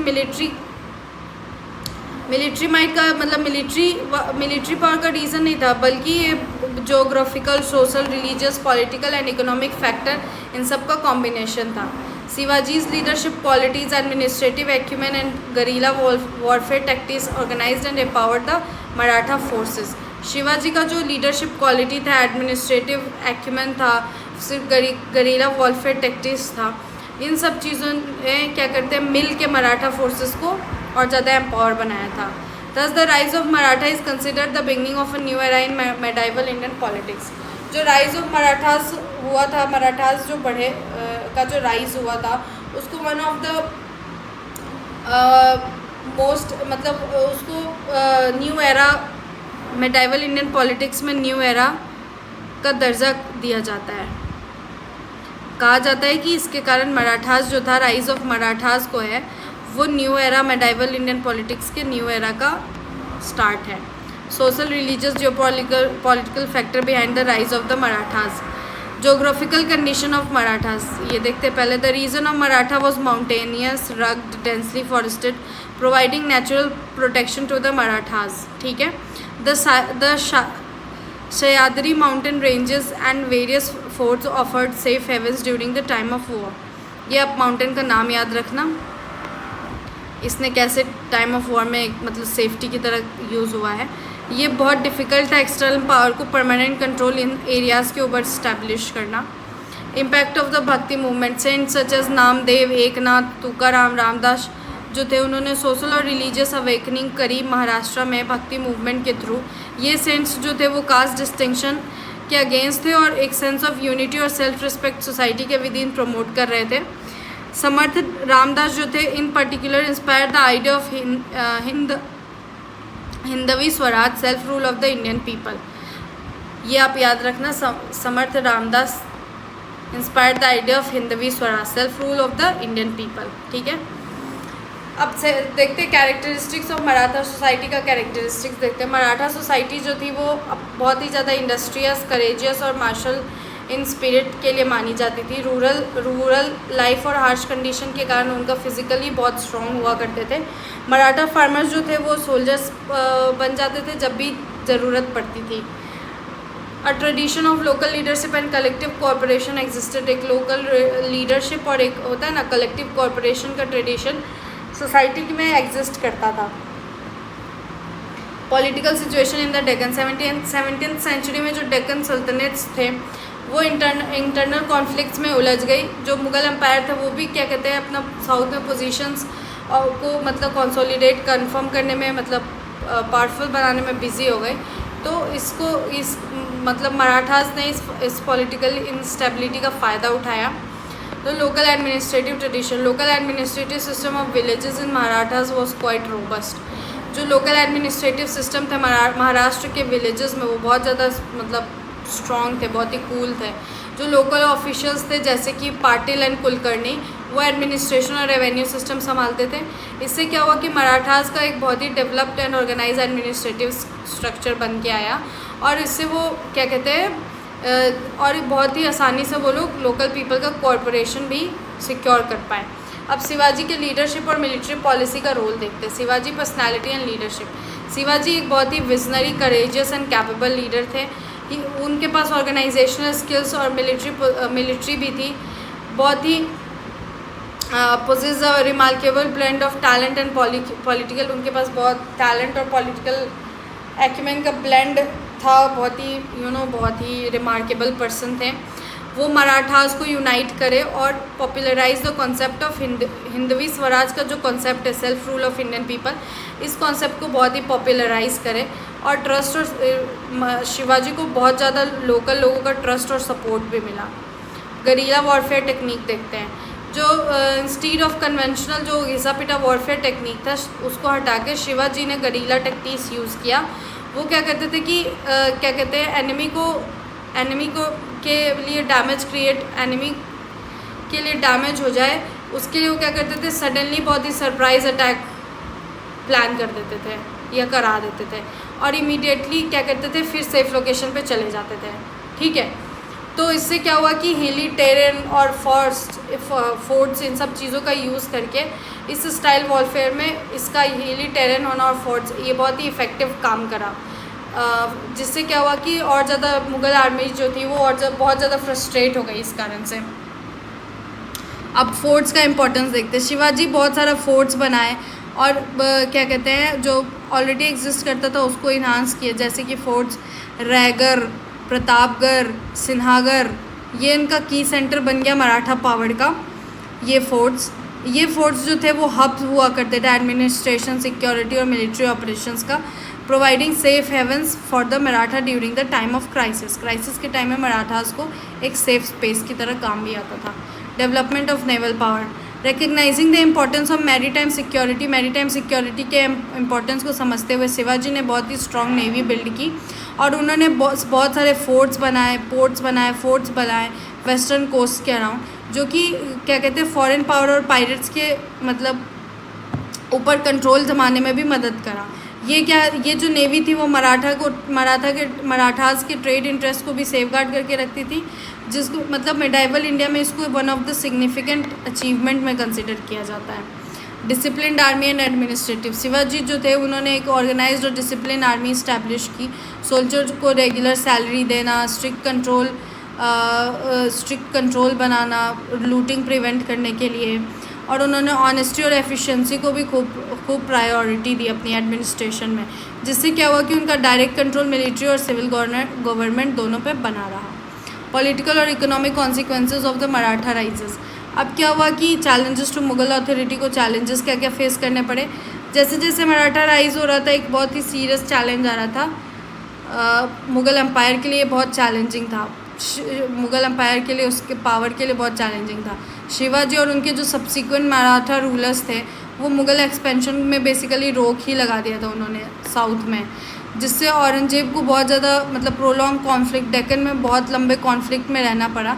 इससे क्या हो कि उनका इकोनॉमी वीक हो गया और मिलिट्री स्ट्रेंथ भी कमज़ोर हो गई। Establishment of Hindavi Swaraj. शिवाजी ने एक कॉन्सेप्ट इंट्रोड्यूस किया हिंदवी स्वराज का, self rule of the people of the land. इसका एम था कि वो एक इस्टेब्लिश गवर्नमेंट, फॉरेन डोमिनेशन से हट के एक स्टैब्लिश गवर्नमेंट इस्टेब्लिश करना जो कि फॉरेन डोमिनेशन से फ्री थी। इससे क्या हुआ कि एक होता है ना कि खुद के अंदर, लोगों के अंदर सेल्फ प्राइड डेवलप हुआ और पॉलिटिकल कॉन्शियसनेस भी आई मराठास के अंदर। अब डेवलपमेंट ऑफ इकोनॉमिक रिसोर्सेज देखते हैं। मराठास ने एक बहुत सारे जनरेटेड इकोनॉमिक रिसोर्सेज किस चीज़ के थ्रू, टैक्सेस के through, such as chauth and sardeshmukhi. ये इनकम जो थे वो क्या कहते हैं, ट्रेड रूट के कंट्रोल के कारण और पोर्ट्स के कंट्रोल के कारण भी बढ़ रहे थे, और एक बहुत ही स्ट्रॉन्ग इकोनॉमिक फाउंडेशन भी मिला मिलिट्री और एडमिनिस्ट्रेटिव एक्सपेंशन के लिए। Rise as a regional power. Shivaji के लीडरशिप के अंदर में जो मराठास थे वो एक ऑर्गेनाइज लीडर पावर की तरह निकल के आए। उन्होंने क्या कहते हैं, इंडिपेंडेंट अथॉरिटी डेक्कन पे इस्टेब्लिश करी, और मराठास जो है अपना इन्फ्लुएंस नॉर्थ इंडिया तक बढ़ा के लेके आ गए। क्रिटिकल इवैल्यूएशन देखते हैं। कुछ हिस्टोरियंस मानते हैं कि जो मराठा पावर का जो राइज था वो सिर्फ और सिर्फ शिवाजी के जीनियस पे नहीं अकेले था बेस्ड था, but also political condition of the Deccan and weakness of the Mughals के कारण भी था। नेवरदलेस इन चीज़ों को हटा दे तो शिवाजी क्या कहते हैं, शिवाजीज ऑर्गेनाइजेशनल, उनका ऑर्गेनाइजेशनल कैपेबिलिटीज़, मिलिट्री स्ट्रैटेजी और एडमिनिस्ट्रेटिव रिफॉर्म, इसको हम लोग डिनाई नहीं कर सकते हैं। कंक्लूजन देखते हैं। The rise of the Maratha in the 17th century was a result of, जो मराठास का 17th सेंचुरीज़ में जो राइज हुआ था वो सोशल, रिलीजियस, जोग्राफिकल और पॉलिटिकल फैक्टर्स के कारण हुआ था।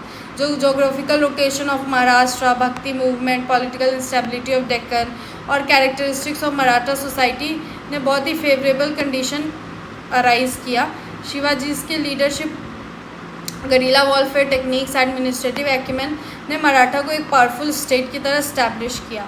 The rise of the Marathas is considered a significantly symbol in Indian history for challenging Mughal dominance को चैलेंज करने के लिए और रीजनल पावर की तरह निकल के आने में इसको बहुत सिग्निफिकेंट सिंबल की तरह यूज़ किया जाता है इंडियन हिस्ट्री में।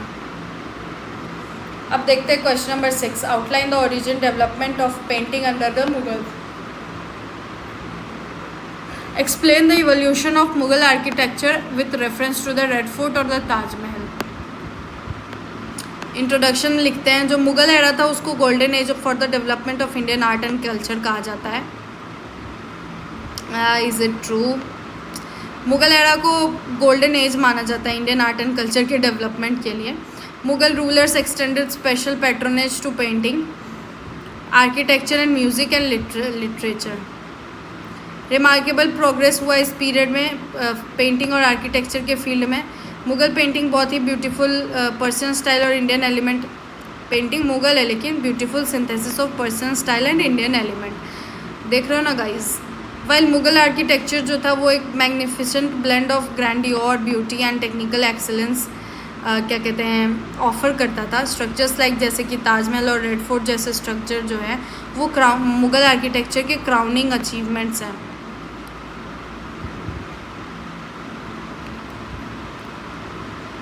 आप बस इसमें याद रखना है कि कैसे मुगल पेंटिंग जो था वो एक है ना डिस्प्लेज दिखाता है, एक ब्यूटीफुल सिंथेसिस, पर्शियन स्टाइल और इंडियन एलिमेंट्स के ब्यूटीफुल सिंथेसिस को। मुगल और आर्किटेक्चर जो है वो क्या कहते हैं मैग्निफिसेंट ब्लेंड है ग्रैंडियोर, ब्यूटी और टेक्निकल एक्सेलेंट का। ताजमहल और रेड फोर्ट जैसे स्ट्रक्चर क्राउनिंग अचीवमेंट है मुगल आर्किटेक्चर के। इन सारी चीज़ों को आपको याद रखना है, ठीक है। Origin and development of painting under Mughals. Beginning of painting under Babur and Humayun. The foundation of Mughal painting was laid during the reign of किसके राइन? बाबर और हुमायूं के समय में फाउंडेशन इसका बना। बाबर जो था वो आर्ट और नेचर का लवर था और वो पेंटिंग्स और गार्डन्स को अपनी ऑटोबायोग्राफी में बहुत जगह मेंशन करता है। जब हुमायूं पर्शिया विजिट करा तो वो वहाँ की पेंटिंग ट्रेडिशन से बहुत ज़्यादा इम्प्रेस हो गया था। Flourishing of painting under Akbar. Mughal का जो पेंटिंग था वो बहुत truly evolve during the reign of Akbar. Akbar के टाइम में और ज़्यादा बढ़ा। अकबर ने एक बहुत ही चित्रशाला, पेंटिंग वर्कशॉप, अटलियर, ये सारी चीज़ें इस्टेब्लिश करी जहाँ पे बहुत सारे इंडियन और पर्शियन आर्टिस्ट आते थे और काम करते थे। टेक्स्ट जैसे कि महाभारत, रामायण, अकबरनामा इसको इलस्ट्रेट करते थे बेसिकली पेंटिंग के through. Development of nature and painting under Jahangir. Jahangir एक बहुत ही पेंटिंग उसको भी बहुत पसंद था। वो पेंटिंग नेचर, एनिमल, बर्ड्स और फ्लावर डिपिक्ट करने वाली पेंटिंग उसको खूब पसंद आती थी। उसके समय पे पेंटिंग जो है और ज़्यादा रिफाइंड, रियलिस्टिक और आर्टिस्टिक बन गया। आर्टिस्ट जो थे वो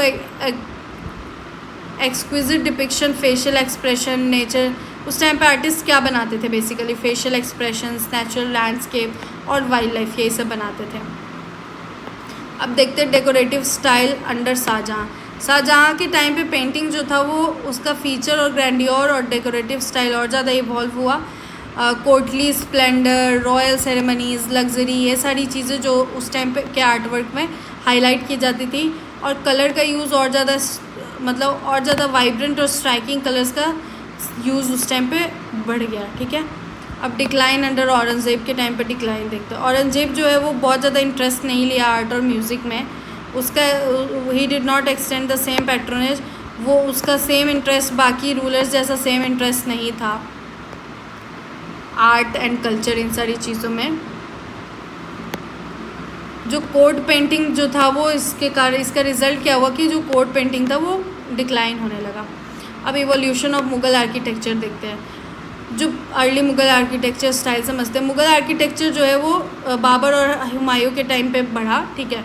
सेंट्रल एशिया और पर्शियन स्टाइल उसमें क्लियरली विजिबल है उसका influence. The construction of garden, mosque, mausoleum इसी टाइम पे पेंटिंग में इसी टाइम पे गार्डन, मॉस्क और मौसोलियम इन सब का कंस्ट्रक्शन भी शुरू हुआ था। अकबर आर्किटेक्चर्स, अकबर जो है वो अकबर का जो समय है उस टाइम पे इंडियन और इस्लामिक आर्किटेक्चर स्टाइल का एक हमें ब्लेंड देखने मिला। फतेहपुर सिकरी जो है वो फाइनेस्ट एग्जाम्पल है इसका। ग्रैंड स्ट्रक्चर सच एज बुलंद दरवाज़ा, पंचमहल, दीवानी खास, ये सब वहाँ पे बना। रेड सैंडस्टोन इसमें एक्सटेंसिवली मेनली यूज़ होता था, ठीक है। अब golden age of architecture under Shah Jahan के अंडर में गोल्डन एज आर्किटेक्चर ने देखा। शाहजहाँ जो थे known as the golden age of Mughal, Shah Jahan के समय को गोल्डन एज मुग़ल आर्किटेक्चर का माना जाता है। वाइट मार्बल वॉज, इस टाइम पे वाइट मार्बल एक्सटेंसिवली यूज़ हुआ था। स्पेशल अटेंशन जो है वो इंट्रिकेट और कार्विंग और inlay work, ornamentation of the building, इन सब को स्पेशल अटेंशन मिलती थी। इसमें ताजमहल देखते हैं, the pinnacle of Mughal architecture. Shah Jahan जो थे उन्होंने ताजमहल अपनी वाइफ के लिए बनवाया था, अपनी वाइफ की याद में, मुमताज़ महल की याद में बनवाया था। ये एक बहुत ही वर्ल्ड रिनोन्ड मौसोलियम है, वाइट मार्बल से बना हुआ, beautiful blend of Persian, Turkish and Indian architectural style.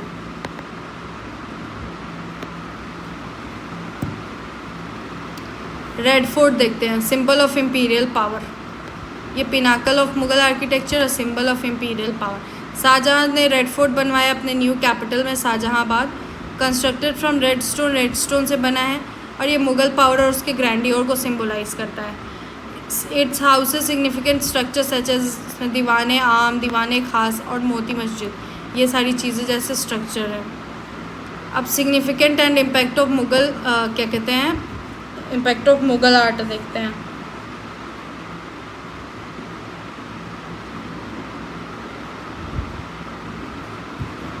Synthesis of Indian and Persian art.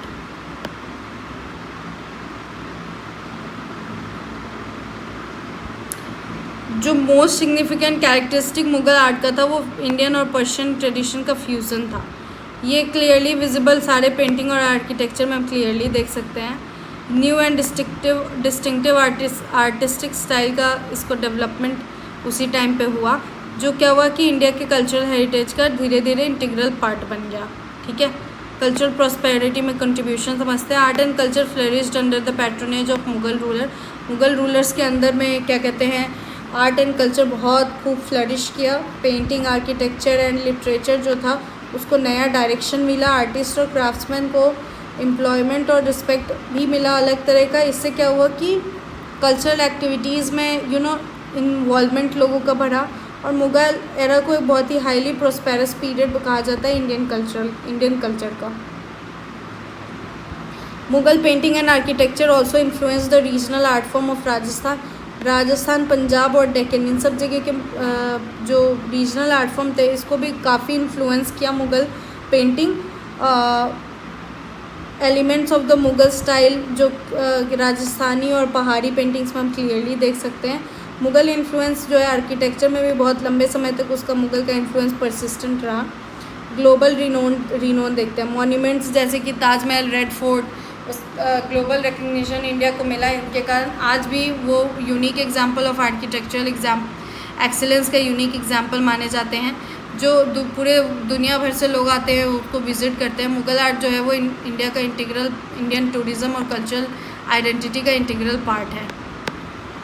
Critical evaluation देखते हैं। कुछ हिस्टोरियंस मानते हैं कि जो मुग़ल आर्ट है वो रॉयल ग्रैंडियर और लग्जरी को दिखाता है, बहुत ही कॉमन पीपल का कंट्रीब्यूशन उसमें बहुत कम है।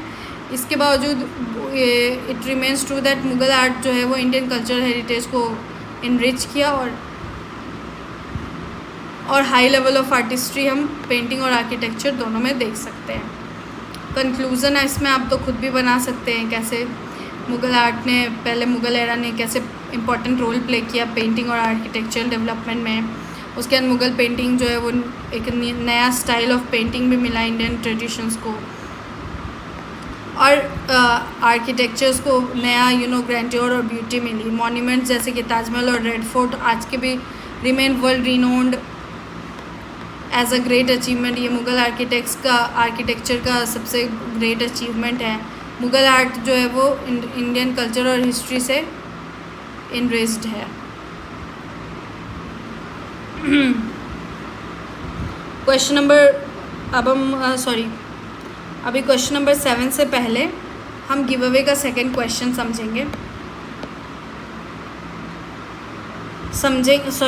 गिव अवे का मैं पहले क्वेश्चन नंबर 2 बोलूँगी, उसका आंसर आप नीचे कमेंट में लिख देना। What was the main religion of the Mughal empire? What was the main religion of the Mughal empire? ये आपका गिव अवे का क्वेश्चन नंबर 2 है। इसका आंसर नीचे कमेंट सेक्शन में लिख देना, ठीक है। अब हमें ऐसे लिखना है किस पे,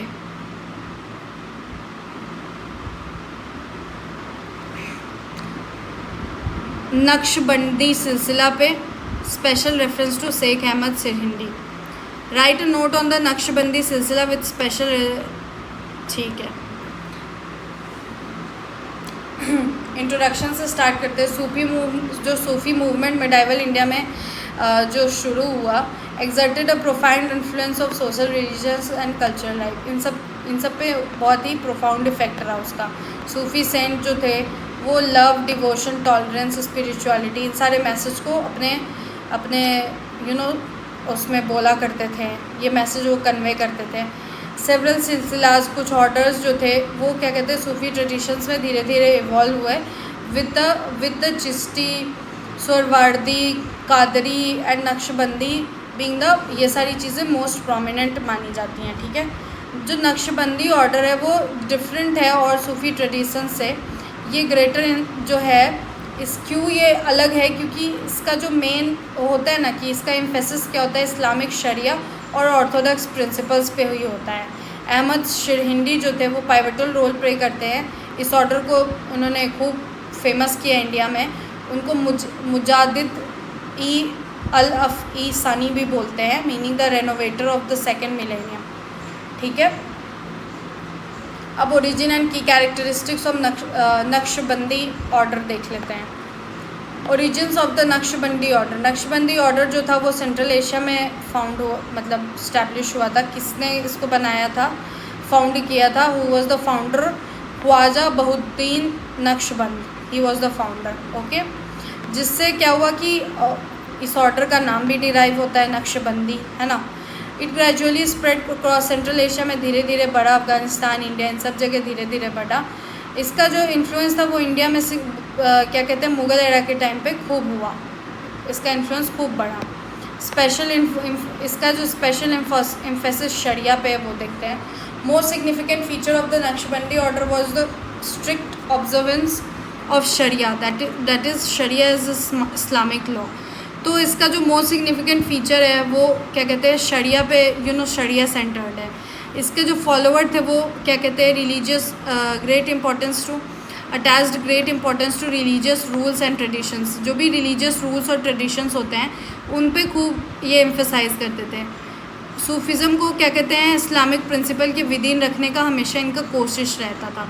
अब tradition of silent practices, while tradition of collective music, dance were prevalent in other Sufi order में कलेक्टिव म्यूज़िक, डांस जो प्रेवलेंट था। बट नक्शबंदी क्योंकि शरिया सेंट्रलाइज था तो इसमें ये जो वो लोग साइलेंट प्रैक्टिस, इंटरनल मेडिटेशन, ये सारी चीज़ें ज़्यादा प्रैक्टिस करते थे।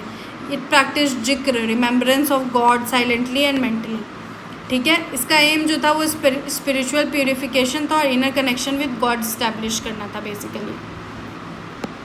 Relationship with political parties, Sufis जो थे नक्शबंदी ऑर्डर के जो भी सूफीज़ थे उन्होंने बहुत ही क्लोज टाइप रूलर और पॉलिटिकल अथॉरिटीज़ से बना के रखा था। इस्टेब्लिश उनका था कि स्टेट और रिलीजन में एक होता है ना हारमनी इस्टेब्लिश करना, उसका उनके खूब कोशिश रहती थी।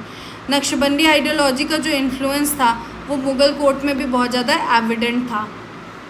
Advocacy of Islamic purity, Naqshbandi Sufis जो थे वो और दूसरे रिलीजन का जो इन्फ्लुएंस था इस्लाम पे उसके अगेंस्ट थे।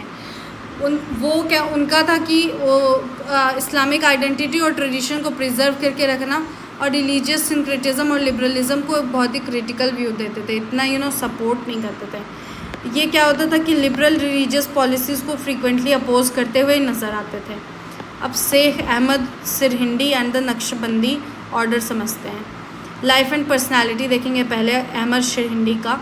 अहमद सिरहिंदी 1564 CE में बॉर्न हुए थे। कहाँ पे? सिरहिंद में, पंजाब। ये वो एक स्कॉलर थे, सूफी सेंट और एक रिलीजियस रिफॉर्मर थे। उन्होंने इस्लामिक एजुकेशन रिसीव करने के बाद वो नक्शबंदी ऑर्डर को खूब एम्ब्रेस करे। वो उनका था कि स्कॉलरशिप और रिलीजियस इन्फ्लुएंस को उनका खूब उसके लिए खूब रिस्पेक्ट था उनके अंदर। और जो मुग़ल एरा के one of the most important और most influential religious figure count किए जाते हैं। ठीक है, अब देखते हैं opposition of Akbar religious policy. Akbar के रिलीजियस पॉलिसी के अगेंस्ट ऑपोजिशन का देखते हैं। अब देखो, जो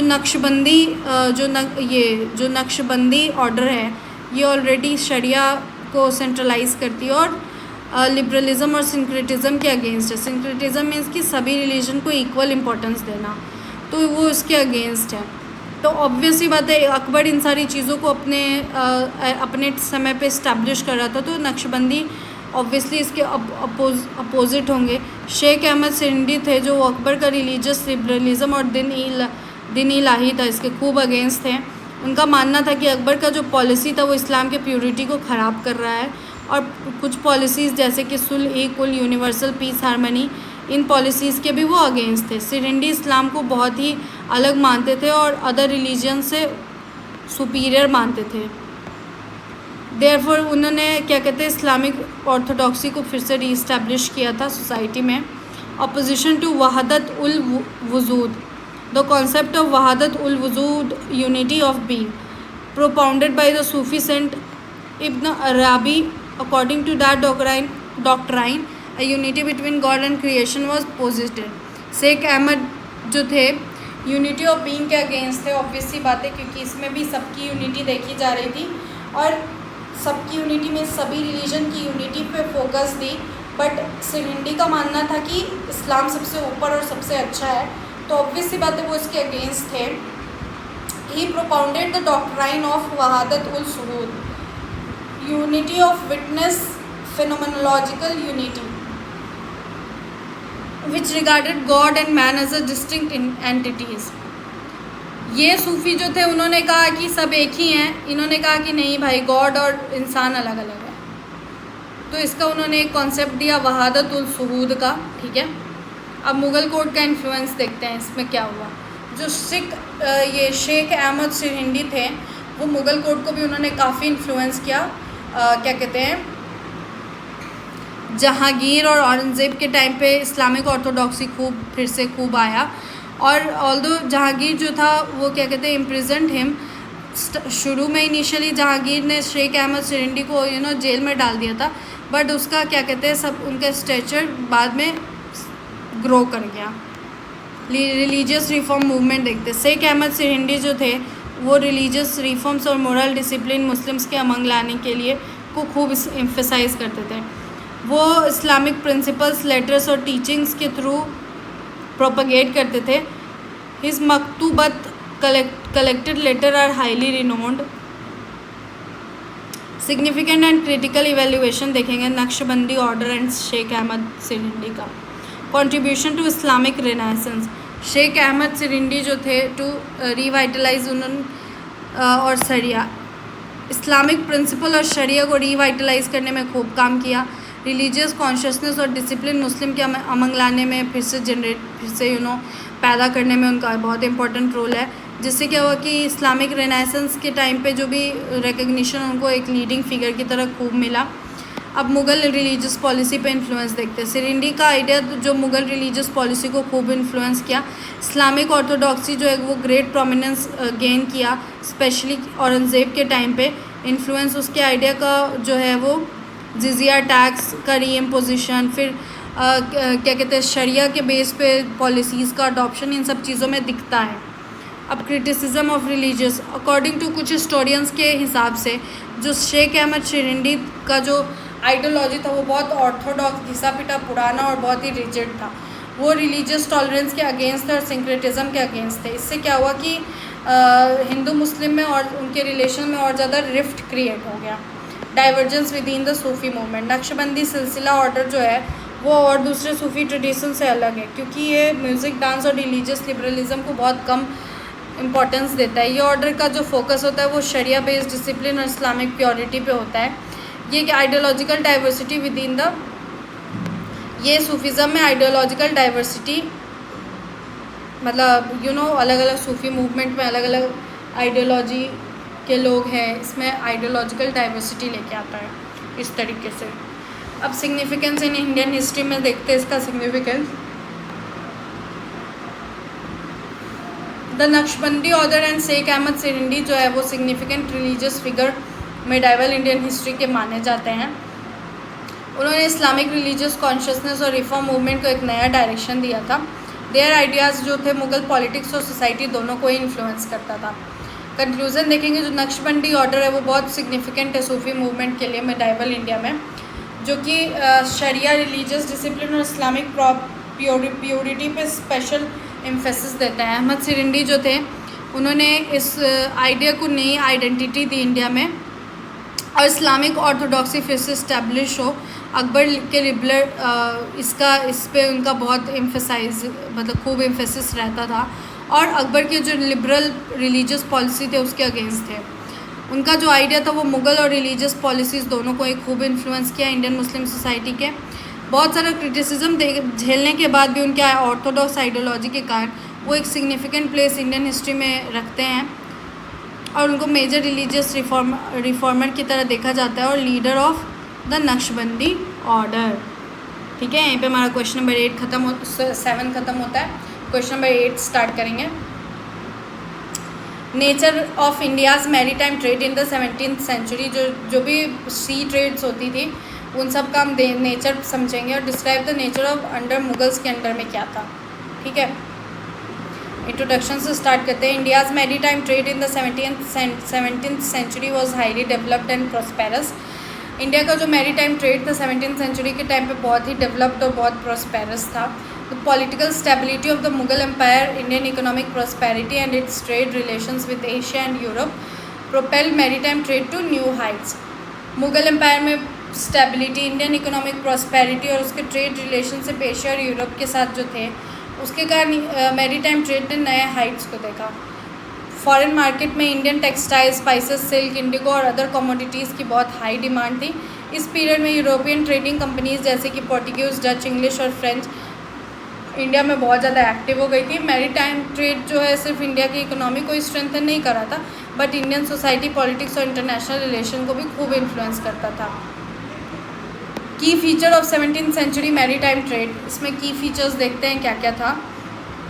international demand for Indian textile, Indian textile का इंटरनेशनल डिमांड। 17th सेंचुरी में इंडियन कॉटन, सिल्क, टेक्सटाइल जो थे वो बहुत ज़्यादा हाई डिमांड में थे।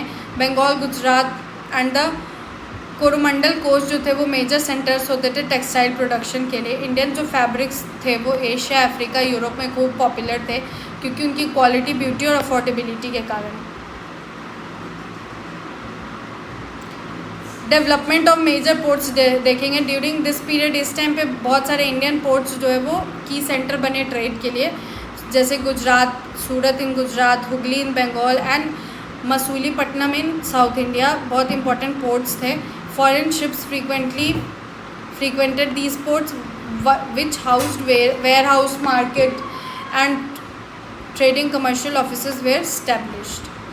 एशियन ट्रेड नेटवर्क देते हैं। इंडियन मैरीटाइम ट्रेड जो था वो यूरोप तक सीमित नहीं था, बट ये क्या कहते हैं अपना और ज़्यादा इसका relation extensive trade relation Arab, Persia, south Asia, China in सब के साथ भी था। इंडियन मर्चेंट जो थे वो spices, textile, other goods in सब को जैसे वाइल इम्पोर्टिंग हॉर्सेस इन सब चीज़ों का एक्सपोर्ट करते थे। हॉर्स पर लग्जरी आइटम का इम्पोर्ट करते थे। एक्सपोर्ट इंपोर्ट इन सब चीज़ों का चलते रहता था। इंडिया का जो है वो इंडियन ओशन ट्रेड नेटवर्क में बहुत इंपॉर्टेंट रोल रहा है। मेजर इंटरनेशनल ट्रेड में अपने आप को मेजर हब स्टैब्लिश करने में भी। एंट्री ऑफ यूरोपियन कंट्रीज़ जैसे कि British East India Company, Dutch East India Company, French East India Company, ये 17th सेंचुरी में ही इंडिया आई थी। उनका इनिशियली स्टार्टिंग में मेन ऑब्जेक्टिव तो ट्रेड ही था। They secure trading privilege from Indian rulers and establish trading post factories. उन्होंने एक ट्रेडिंग प्रिविलेज भी सिक्योर किया इंडियन रूलर्स से और ट्रेडिंग पोस्ट फैक्ट्रीज भी इस्टेब्लिश करा। एक्सपोर्ट ओरिएंटेड ट्रेड देखते हैं। मुगल एरा के टाइम पे इंडियन ट्रेड जो था वो प्राइमरली एक्सपोर्ट ओरिएंटेड था। सिर्फ इंडिया से चीज़ें जाती थी, जैसे कि टेक्सटाइल्स, इंडिगो, स्पाइसेस, शुगर, ये इंडिया से एक्सपोर्ट होती थी।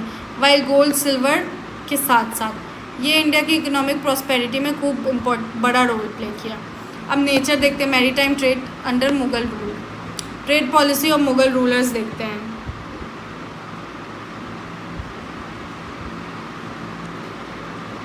मुगल रूलर्स जो थे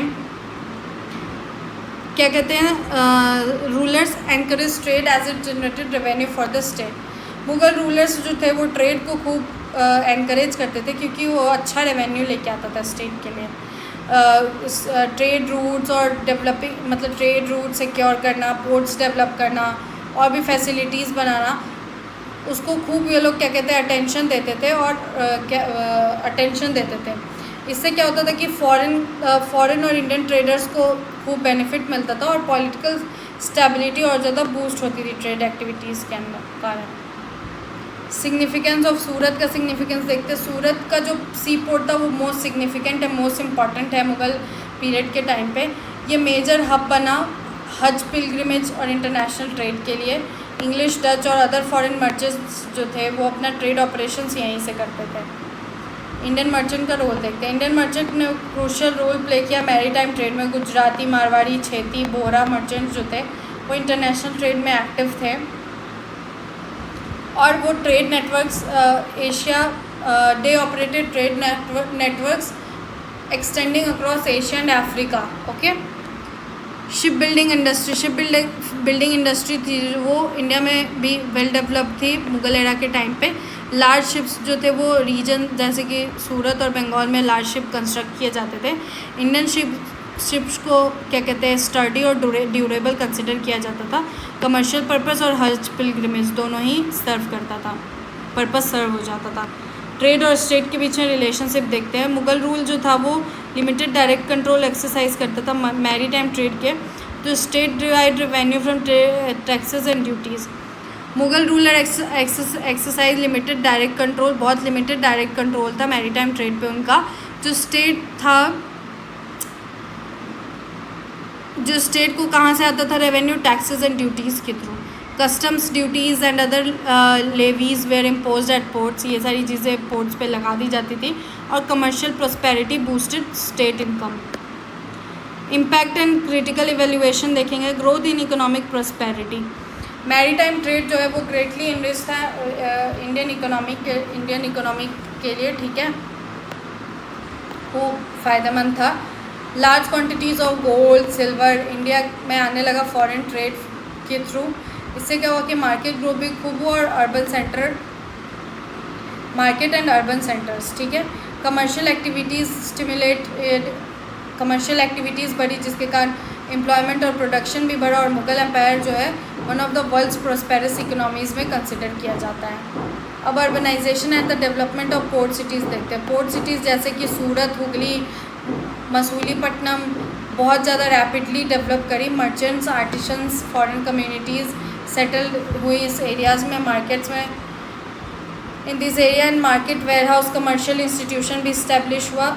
इसके कारण अर्बनाइजेशन अर्बनाइजेशन को खूब वो मिला, एनर्जी मिला। और port transforming port cities into economic and cultural hub. जो भी पोर्ट सिटीज़ होती थी उनको इकोनॉमिक और कल्चरल हब में ट्रांसफॉर्म हो गया। यूरोपियन इन्फ्लुएंस का राइज इसी टाइम पे हुआ। यूरोपियन कंट्रीज़ आई, इससे क्या हुआ कि फॉरेन इन्फ्लुएंस इंक्रीज़ हुआ इंडिया में। Initially confined to trade, they gradually began interfering in political affair. अभी शुरुआत तो उन्होंने ट्रेड से की थी, बट धीरे धीरे पॉलिटिकल इंटरफेरेंस भी उनका इंक्रीज हो गया और British transform their commercial power into political authority, eventually leading to the establishment of colonial rule in India. Impact on Indian industries देखते हैं। Foreign trade provided a significant boost to the Indian textile industry and handicraft. ठीक है, foreign trade production and export भी increase हुआ। जो growing control European companies जो क्या कहते हैं का हो रहा था, वो इंडियन मर्चेंट के पोजीशन को कमज़ोर कर दिया। क्रिटिकल असेसमेंट देखते हैं। कुछ हिस्टोरियंस मानते हैं कि मुग़ल रूलर जो है वो उतना ज़्यादा अटेंशन नहीं दिए मैरीटाइम पावर को डेवलप करने में। यूरोपियन पावर एक्सपेंडेड, उससे क्या हुआ कि यूरोपियन पावर का मतलब कंट्रोल बढ़ गया, नेवल स्ट्रेंथ अपने नेवल स्ट्रेंथ का फ़ायदा उठा के। अगर मुगल्स जो है वो अगर स्ट्रॉन्ग नेवी डेवलप कर पाते तो फॉरेन इन्फ्लुएंस जो है आज उसको हम लोग अभी बहुत कम कर सकते थे। कंक्लूज़न देखते हैं। Indian maritime trade in the 17th century जो है वो हाईली डेवलप था, प्रॉस्पेरस था और international in character. Indian textile, spices, other products were popular across the globe. ठीक है, जो मुग़ल रूलर्स थे वो political stability, trade policies boosted their commerce. Ports जैसे कि सूरत, हुगली, मसूलीपट्टनम एक वाइटल हब बन गया है ग्लोबल ट्रेड का। Although the growing influence of European countries eventually impacted Indian political independence. The maritime trade of the Mughal era is regarded as the golden chapter in Indian economic history. यहीं पे हमारा question number 8 ख़त्म होता है। चलो question number 9 start करते हैं। Analyze the role of Sufi folk literature in the socio-religious milieu of the Deccan, especially in context of Chakki Nama and Chadki Nama.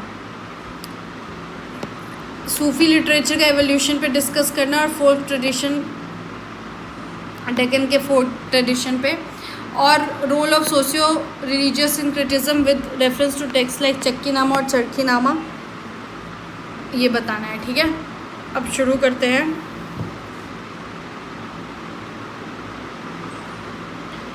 Medieval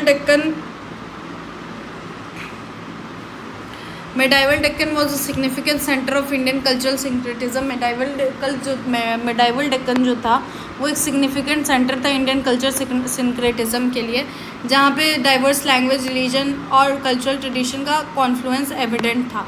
Sufi saint जो थे वो profoundly influence the social and religious life of the Deccan. They conveyed message of उन्होंने love, humanity, tolerance, devotion to God to the masses through vernacular language. अलग अलग languages के through उन्होंने love, humanity, tolerance, devotion to the God, इन सबको खूब promote किया। Text जैसे कि चक्की नामा और चरखी नामा है प्राइम एग्जाम्पल इस ट्रेडिशन के, show casing a beautiful blend of ordinary life और स्पिरिचुअलिटी के बीच का। इवोल्यूशन देखते हैं सूफी लिटरेचर और फोक ट्रेडिशन का डेक्कन में। Spread of the Sufi movement in the Deccan.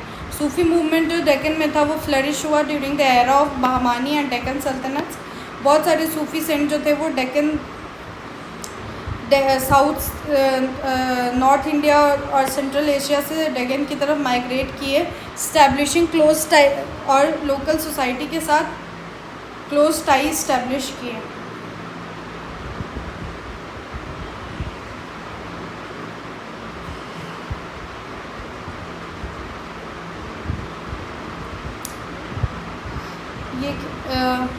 These same transformed khanqahs, Sufi hospices into the social and religious hubs, thereby facilitating the widespread dissemination of Sufi ideology. Use of vernacular language. Sufi saint जो थे डेक्कन में वो सिर्फ limited language तक, मतलब language limitation नहीं था Persia तक या फिर अरेबिक तक। उन्होंने लिटरेचर को दाखनी, हिंदी और लोकल डायलेक्ट में भी कंपोज किया। इससे क्या हुआ कि उनकी टीचिंग जो है वो जनरल पब्लिक तक आसानी से पहुंच सकी। और use of the vernacular language made the literature और ज़्यादा पॉपुलर हो गया। ठीक है, वरना और डिफरेंट लैंग्वेज यूज़ के कारण। Subject matter rooted in the lifes of common people. Sufi literature in the Deccan emphasize the, क्या बेसिकली था सूफी लिटरेचर डेक्कन में? सूफी लिटरेचर में daily lifes of ordinary people. ठीक है, थीम्स क्या क्या होते थे? फार्मिंग, स्पिनिंग व्हील, चरखा चलाना, ग्राइंडिंग मिल, चक्की चलाना और मैनुअल लेबर जो थे वो उसको स्पिरिचुअल सिंबल के हेल्प से ना प्रेजेंट किया जाता था। इससे क्या हुआ कि पब्लिक के लिए आसान हो गया रिलीजियस कॉन्सेप्ट को ग्रास्प करना। Influence of music and folk culture, Sufi saint जो थे वो अपने आइडियाज़ को म्यूज़िक, कवाली, फोक सॉन्ग इनके थ्रू स्प्रेड किए।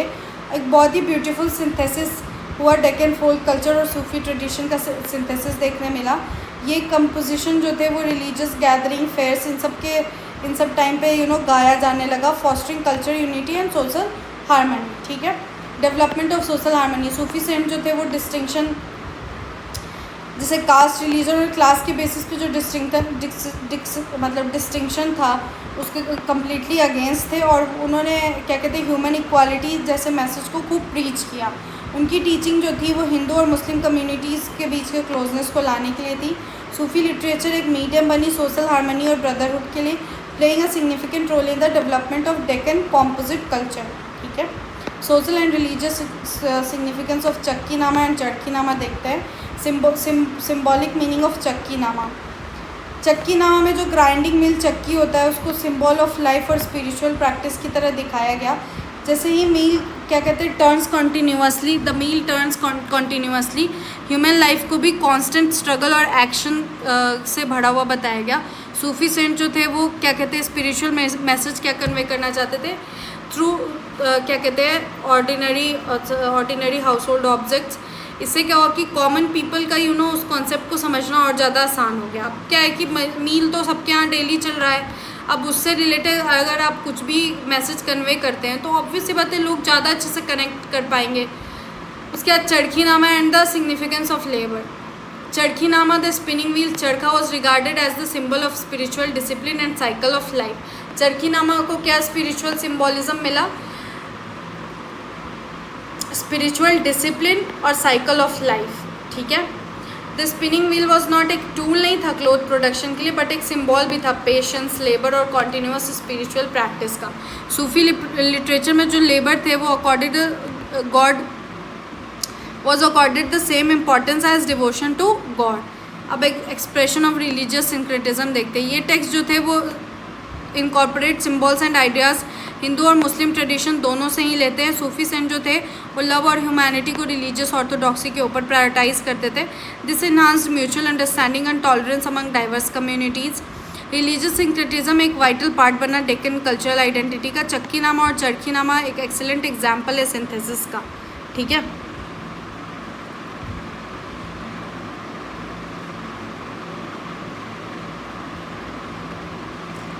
अब depiction of women and domestic life देखते हैं। ये वर्क्स जो था वो डोमेस्टिक चोर्स और लेबर जो विमेंस करती थी उनको भी डिपिक्ट करता था।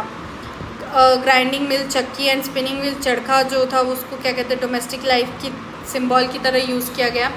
ये डोमेस्टिक लाइफ के सिम्बॉल्स थे इनको यूज़ किया गया। ये क्या हुआ कि सूफी लिटरेचर को कोर्टली लाइफ तक नहीं, मतलब कि कोर्टली लाइफ तक नहीं लिमिटेड रखा, बल्कि कॉमन पीपल को भी इंक्लूड करा बेसिकली। अब पॉपुलैरिटी देखते हो फोल्क लिटरेचर, वर्क्स लाइक चरखी नामा और चरखी नामा जो है वो सिंपल लैंग्वेज में बना, फोक स्टाइल में, वो इजीली गाया भी जा सकता था, याद किया जा सकता था, इसलिए ये वर्क जो है वो इमेंशली पॉपुलर बन गया मासेस के बीच में। They were disseminated through folk song और सूफी गैदरिंग। ठीक है, thereby enriching the folk literature tradition in Deccan. ठीक है, इम्पैक्ट एंड क्रिटिकल इवेल्युएशन देखते हैं। Deccan Sufi literature acted as a bridge between Hindu Muslim culture के बीच में ब्रिज की तरह काम किया। ये आइडियाज़ और सिम्बल्स बोथ ट्रेडिशन से उठाया और कॉम्पोजिट कल्चर की डेवलपमेंट में खूब मदद मिली। Mutual cooperation, brotherhood social life में भी बढ़ा। और क्या हुआ कि cultural identity of the Deccan जो है वो अपॉन दिस सिंथेसिस के बाद फाउंड किया गया। ठीक है, मतलब बना। ठीक है, मैसेज सोशल इक्वालिटी का। सूफी सेंट जो थे वो सोशल हायरार्की के अपोज में थे और कास्ट बेस्ड डिस्क्रिमिनेशन के अगेंस्ट थे।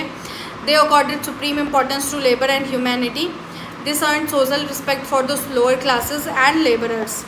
वो क्या कहते हैं सोशल हायरार्की और कास्ट बेस्ड डिस्क्रिमिनेशन के अगेंस्ट थे। ठीक है, वो क्या कहते थे सुप्रीम इंपॉर्टेंस देते थे लेबर और ह्यूमैनिटी को। इससे क्या हुआ कि उनको लोअर क्लासेस के बीच में और लेबरर्स के बीच में खूब रिस्पेक्ट मिली। सूफी लिटरेचर एक मतलब व्हीकल बना सोशल जस्टिस और इक्वालिटी के लिए, और लाइफ्स कॉमन पीपल के जीवन से खूब जुड़ा रहा। ठीक है, spreading religious tolerance. Sufi literature propagated a message, एक मैसेज प्रोपगेट किया रिलीजियस टॉलरेंस एंड लव का. It emphasised humanity, it emphasized humanity rather than the superiority of a single religion. इस मतलब ह्यूमैनिटी को ऊपर रखा बेसिकली किसी भी सिंगल रिलीजन से. इससे क्या हुआ कि वेरियस रिलीजियस कम्युनिटीज़ के बीच में जो टेंशन थी वो कम हुई और डेक्कन सोसाइटी को और ज़्यादा सिंक्रेटिक बना दी. ठीक है. सूफी लिटरेचर जो है स्ट्रेंथेंड रिलीजियस हार्मनी. अब lasting impact on folk culture देखते हैं. The influence of Deccan Sufi literature persisted, बहुत लंबे समय तक रहा. Folk song, music, regional languages इनके थ्रू सूफी आइडियोलॉजीज़ का ग्लिम्स आज भी विजिबल है बहुत सारे फोक ट्रेडिशंस में, आज भी देख सकते हैं. ये लिटरेचर जो है वो दखानी लैंग्वेज में और दखानी लैंग्वेज और कल्चर में खूब इनरिच्ड है और लोगों के जीवन पे खूब अच्छा इम्पैक्ट छोड़ती है. क्रिटिकल इवैल्यूएशन देखते हैं. कुछ हिस्टोरियंस मानते हैं कि सूफी लिटरेचर जो है वो एक रिलीजियस प्रोपगेशन का एक प्राइमरी मीडियम था. It is also true that it offers a realistic portrayal of social life and fourth structure. ये भी सच है कि सोशल लाइफ और फोर्थ स्ट्रक्चर का अच्छा पोर्ट्रेयल है. वर्क्स जैसे कि चक्की नामा और चरखी नामा है वो सूफी सेंट का deeply connection daily lifes of the common people के लिए भी दिखाता है. कंक्लूज़न देखते. कंक्लूज़न तो आप खुद भी लिख लोगे तो मैं कंक्लूज़न छोड़ देती हूँ. इसमें आप पहले लिख लेना कि कैसे एक वाइटल मीडियम बना सोशल रिलीजियस कल्चर सिंथेसिस के लिए.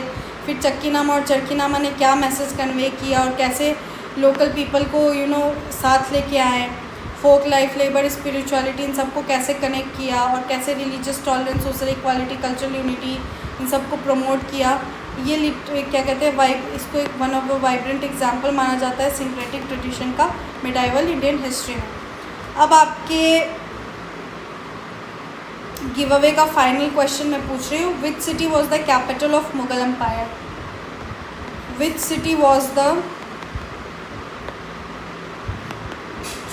Capital of the Mughal empire? ठीक है, ये आपको कमेंट में नीचे बताना है. ठीक है. अब क्वेश्चन नंबर 10 पे आता है. ब्रीफ नोट लिखना है. जागीरदारी सिस्टम, जाब्ती सिस्टम और nature of the Mughal state पे. जागीरदारी सिस्टम क्या था? ये crucial administrative and revenue arrangement था मुगल एडमिनिस्ट्रेशन के अंडर में. इस सिस्टम के अंदर जो मुगल ऑफिशियल्स और मनसबदार्स थे उनको रेवेन्यू लैंड से जो रेवेन्यू जनरेशन होता है ना उसके लिए उनको अपॉइंट किया जाता था और सैलरी भी उसी से मिलती थी. जो एक जागीर था वो एक इंडिविजुअल कहते हैं वॉज एक मतलब किसी इंडिविजुअल का प्राइवेट प्रॉपर्टी नहीं था. रैदर ये एक टेम्पररी मतलब स्टेट टेम्परली किसी को देती है ना, ऐसा सिस्टम था. इसका ऑब्जेक्टिव क्या था कि ऑर्गेनाइजेशन और एडमिनिस्ट्रेशन और आर्मी में मतलब कि जो एक होता है ना ऑर्गेनाइजेशन को मेंटेन करके रखने के लिए इसका इस्तेमाल किया जाता था. It held a significant economic and administrative structure of the इसका बहुत सिग्निफिकेंट प्लेस है इकोनॉमिक और एडमिनिस्ट्रेटिव स्ट्रक्चर में मुगल एम्पायर के. की फीचर्स देखते हैं. Link with mansabdari system. Jagirdari system जो है वो मनसबदारी सिस्टम से इंटरकनेक्टेड है. मनसबदार जो थे उनको जागीर मिलता था उनके रैंक और उनके मिलिट्री कॉन्टिजेंट के साइज़ के बेसिस पे, और इनकम जो होता है वो जागीर से जो है जो भी निकल के आता था वो उनकी सैलरीज और मिलिट्री एक्सपेंसेस को कवर करता था. ये दिस प्रोवाइड एन इकोनॉमिक, ये एक इकोनॉमिक फाउंडेशन की तरह भी बन के आया एडमिनिस्ट्रेशन और आर्मी के लिए. दस जागीरदारी और मनसबदारी सिस्टम जो है उसने एक दूसरे को कंप्लीट किया. Temporary rights. अब जागीरदार जो है वो क्या कहते हैं held the right to collect revenue from the land but did not possess. Jagirdar जो है वो रेवेन्यू कलेक्ट करते थे लैंड से बट परमानेंट ओनरशिप नहीं थी उनके पास. स्टेट जो है वो कभी भी किसी भी को भी वो नया जागीर बना सकता था और जागीरदार जो थे वो फ्रीक्वेंटली ट्रांसफ़र होते रहते थे ताकि उस मतलब इस पर्टिकुलर लोकल एरिया में वो ज़्यादा पावरफुल ना बन जाए. इसलिए इनसे क्या होता था कि सेंट्रल अथॉरिटी जो था वो उसका कंट्रोल सेंटर का बना रहता था और ये सिस्टम जो है वो मुगल एडमिनिस्ट्रेशन का डिफाइनिंग फीचर भी है. Revenue collection mechanism. जागीरदार जो है वो लैंड टैक्सेस लेते थे पेजेंट से और इसको यूटिलाइज़ करते थे. They utilize this revenue to अपना सैलरी रिक्वायरमेंट्स, मिलिट्री एक्सपेंडिचर, इन सबको यूटिलाइज मतलब बेसिकली वो जो रेवेन्यू जनरेट होता था ना उसमें क्या करते थे सैलरी रिक्वायरमेंट्स, मिलिट्री एक्सपेंडिचर इसमें खर्च करते थे. एक्सेसिव टैक्स कलेक्शन प्रेड क्या कहते हैं पेजेंट्स पे बहुत ज़्यादा हेवी बर्डन डाल देता था और लीडिंग टू क्या होता था, इससे रूरल सोसाइटी के बीच में डिसकनेक्शन हो जाता था। इस सिस्टम में बहुत, इस कारण से ये सिस्टम को बहुत सारा क्रिटिसिज्म भी फेस करना पड़ा। अब कंट्रीब्यूशन देखते हैं एम्पायर के एक्सपेंशन में कैसे रहा। Jagirdari system significant role play किया एडमिनिस्ट्रेटिव और मिलिट्री एक्सपेंशन में मुगल एम्पायर के टाइम पे। Access to the economic resources enable mansabdars to maintain large armies. इससे क्या हुआ कि आर्मीज़, जो बड़ी बड़ी आर्मीज़ होती थी, उनको मेंटेन करने में आसानी मिलती थी। इससे क्या हुआ कि एम्पायर का पावर और ज़्यादा इन्हांस हुआ और एडमिनिस्ट्रेटिव कंट्रोल और ज़्यादा इफेक्टिव हो पाया। कॉन्सिक्वेंटली ये सिस्टम जो है वो बहुत मुग़ल रूल का कॉर्नर स्टोन लिया जाता है। रीज़न फॉर डिक्लाइन का रीज़न देखते हैं। क्या हुआ कि जो जागीर थे उनका नंबर डिक्रीज़ हो गया, मनसबदार्स का नंबर इंक्रीज़ हो गया। इससे क्या हुआ कि जागीर क्राइसिस हो गया और जागीरदार जो थे वो और ज़्यादा रेवेन्यू एक्सट्रैक्ट करने लगे। इससे क्या हुआ कि पेजेंट का जो सिचुएशन था वो बहुत ख़राब हो गया। एडमिनिस्ट्रेटिव करप्शन भी इंक्रीज़ हो गया। इससे क्या हुआ कि इवेंचुअली ये बहुत बड़ा कंट्रीब्यूटिंग फैक्टर बना मुग़ल एम्पायर के डिक्लिनेशन में। ज़ाब्ती सिस्टम देखते क्या होता है। ज़ाब्ती सिस्टम एक मेजर लैंड रेवेन्यू सिस्टम था मुग़ल एरा के टाइम पे। अकबर के टाइम पे मेनली ये डेवलप हुआ। इस सिस्टम में क्या था कि राजा तोदरमल के अंदर में ये सिस्टम चलता था। इसका ऑब्जेक्टिव क्या था कि फिक्स्ड और सिस्टमैटिक टैक्सेस लैंड से लेना, और ये सिस्टम जो था टैक्सेस जो था डिटरमाइन करती थी लैंड के मेजरमेंट, क्रॉप यील्ड कितना हो रहा है, एवरेज प्रोडक्शन क्या है, और इस सब बेसिस पे टैक्सेस कितना लेना है ये सब डिसाइड करती थी। सिक्योरिंग स्टेबल रेवेन्यू फॉर, इससे क्या होता था स्टेबल रेवेन्यू मुग़ल एडमिनिस्ट्रेशन के लिए जनरेट हो पाता था। की फीचर्स देखते हैं। लैंड मेजरमेंट, अभी जैसे हमने देखा कि लैंड मेजरमेंट, इस ज़ाब्ती सिस्टम में क्या होता था कि लैंड को रेगुलर मेजर किया जाता था और इलाही गज़ करके मेजरमेंट यूनिट यूज़ होता था इस पर्पस के लिए। और टैक्सेस जो था वो किस बेसिस पे डिटरमाइंड होता था, लैंड के एरिया के बेसिस पे। इससे क्या होता था टैक्स कलेक्शन और ज़्यादा सिस्टमैटिक और रेगुलेटेड हो जाता था। Efforts were also made to enhance administrative transparency बना रहे, इसके लिए बहुत सारे एफर्ट्स कंटिन्यू लगाए जाते थे। Average yield taxation based on yield, जो एवरेज यील्ड था लैंड का वो क्या कहते हैं सेवरल ईयर्स तक मतलब उसको पढ़ा गया। इसके बेसिस पे एक फ़िक्स टैक्स रेट डिटरमाइन हुआ। जनरली अप्रॉक्सीमेटली जो 1/3 ऑफ द प्रोड्यूस था वो स्टेट टैक्स ले लेती थी, एज अ टैक्स ले लेती थी। इससे क्या हुआ कि स्टेट का भी रेगुलर इनकम बना हुआ और फार्मर भी अपने टैक्स अमाउंट से पहले ही एडवांस में अवेयर रहते थे। कैश टैक्स कलेक्शन, ज़ाब्ती सिस्टम में जो टैक्सेस थे वो प्राइमरीली कलेक्टेड इन कैश में लिया जाता था। इससे क्या हुआ कि ट्रेड बूस्ट हुआ और मनी इकोनॉमी भी बूस्ट हुआ। फार्मर्स जो होता है टैक्स जो होता था अपना जो भी मतलब प्रोडक्ट होता था उसको मार्केट में बेच के अपना टैक्स पे करते थे, और कैश टैक्स जो है वो collection strengthen the state economic position and the Mughal administration became more organised. Impact on farmers देखते हैं। इनिशियली जो ये सिस्टम है कुछ स्टेबिलिटी दिया फार्मर को, क्योंकि टैक्स जो था वो प्री डिटरमाइंड था, लेकिन बहुत सारी डिफ़िकल्टीज़ फेस किए वो ड्रॉट और फेमाइन के टाइम पे। ऑफिशियल जो होते थे वो जो टैक्सेस थे वो बहुत रूथलेसली लेते थे। इससे क्या होता था कि फार्मर पे इकोनॉमिक बर्डन बढ़ जाता था और सिस्टम जो है वो बहुत सारा क्रिटिसिज्म फेस किया। अब एडमिनिस्ट्रेटिव सिग्निफिकेंस देखते हैं। ज़ाब्ती सिस्टम जो है वो मुगल रेवेन्यू एडमिनिस्ट्रेशन के लिए बहुत हाईली इफेक्टिव रहा। इससे क्या हुआ कि स्टेट रेवेन्यू भी इंक्रीज़ हुआ और एडमिनिस्ट्रेटिव कंट्रोल भी। ये सिस्टम जो है वो सिग्निफिकेंट अकबर का एडमिनिस्ट्रेटिव जो एफिशिएंसी था वो कितना अच्छा था वो सिस्टम, ये सिस्टम उसका एक वन ऑफ द एग्जांपल है। बाद में रूलर्स जो है वो उसको और भी रूलर्स इसको अडॉप्ट किया, बहुत वाइटल रोल प्ले किया इंडियन रेवेन्यू सिस्टम के इवोल्यूशन में। नेचर देखते हैं। मुगल स्टेट जो था वो वास्ट और पावरफुल पॉलिटिकल सिस्टम था मिडाइवल इंडिया में। Historians hold varying view regarding this nature. अलग अलग हिस्टोरियंस के अलग अलग व्यू है। कुछ इसको सेंट्रलाइज ऑटोक्रेटिक स्टेट मानते हैं, कुछ इसको फ्यूडल और मिलिट्री स्टेट की तरह देखते हैं। जो मुगल स्टेट का पावर था वो एम्पायर और आर्मी और मनसबदारी सिस्टम के और रेवेन्यू सिस्टम के हाथ में था, और एडमिनिस्ट्रेटिव स्ट्रक्चर जो है वो बहुत ऑर्गेनाइज था। की फीचर देखते हैं। सेंट्रलाइज गवर्नेंस सिस्टम, जो एम्पायर थे वो सेंटर होते थे, सुप्रीम अथॉरिटी होती थी मुगल स्टेट में, और जितने भी एडमिनिस्ट्रेटिव, मिलिट्री और जुडिशियल पावर होती थी वो एम्पायर के हाथ में होती थी। प्रोविंशियल ऑफिसर्स जो थे वो भी क्या कहते हैं एम्पायर को ही जवाबदेही देनी होती थी। इससे क्या होता था कि स्ट्रॉन्ग सेंट्रल कंट्रोल बना हुआ था। मुगल रूल जो है वो एक एग्जाम्पल है पावरफुल सेंट्रलाइज्ड स्टेट का। नेचर देखते हैं। The foundation of the Mughal empire was primarily military power. The expansion and control of the empire were maintain through military के थ्रू से एक्सपेंशन और कंट्रोल बना रहता था।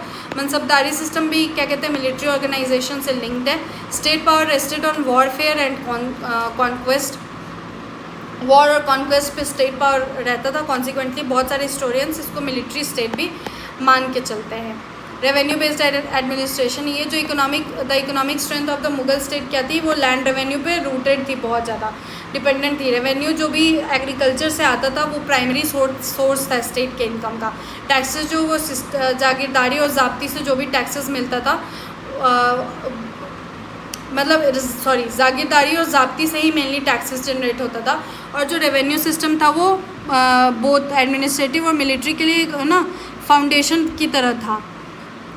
इससे स्टेट का इकोनॉमी भी सस्टेन कर पाता था। अब डाइवर्सिटी ऑफ रिलीजियस पॉलिसी देखते हैं। Religious policy of Mughal rulers were not uniform, सब यूनिफॉर्म नहीं था, एकदम एक जैसा नहीं था। अकबर जो था वो रिलीजियस टॉलरेंस का पॉलिसी अडॉप्ट किया, जहाँ पे औरंगज़ेब और ज़्यादा ऑर्थोडॉक्स पॉलिसीज़ अडॉप्ट किया। इसका रिजल्ट क्या हुआ कि स्टेट का जो नेचर था वो समय के साथ बदलता रहा और रिलीजियस पॉलिसीज़ जो थी वो एडमिनिस्ट्रेशन और सोसाइटी दोनों को इन्फ्लुएंस करती रही, marking a significant feature of Mughal rule. अब क्रिटिकल असेसमेंट देखते हैं। कुछ हिस्टोरियंस मानते हैं कि मुगल स्टेट जो है वो डेस्पोटिक और एक्सप्लॉइटेटिव था, क्योंकि हैवी टैक्सेशंस डाल देते थे वो पेजेंट्स पे। और अदर जो हिस्टोरियंस थे उसको ऑर्गेनाइज्ड और इफेक्टिव एडमिनिस्ट्रेटिव सिस्टम मान के चलते हैं। जो मुगल स्टेट था वो पॉलिटिकल यूनिटी और इकोनॉमिक प्रॉस्पेरिटी फॉस्टर किया, while also facilitating the development of art, culture and trade. Thus its nature is considered multifaceted and complex. अब हमने ये पढ़ लिया। यहीं पे हमारा इंडियन हिस्ट्री सब्जेक्ट का 10 मोस्ट इम्पॉर्टेंट क्वेश्चंस ख़त्म होता है, ठीक है।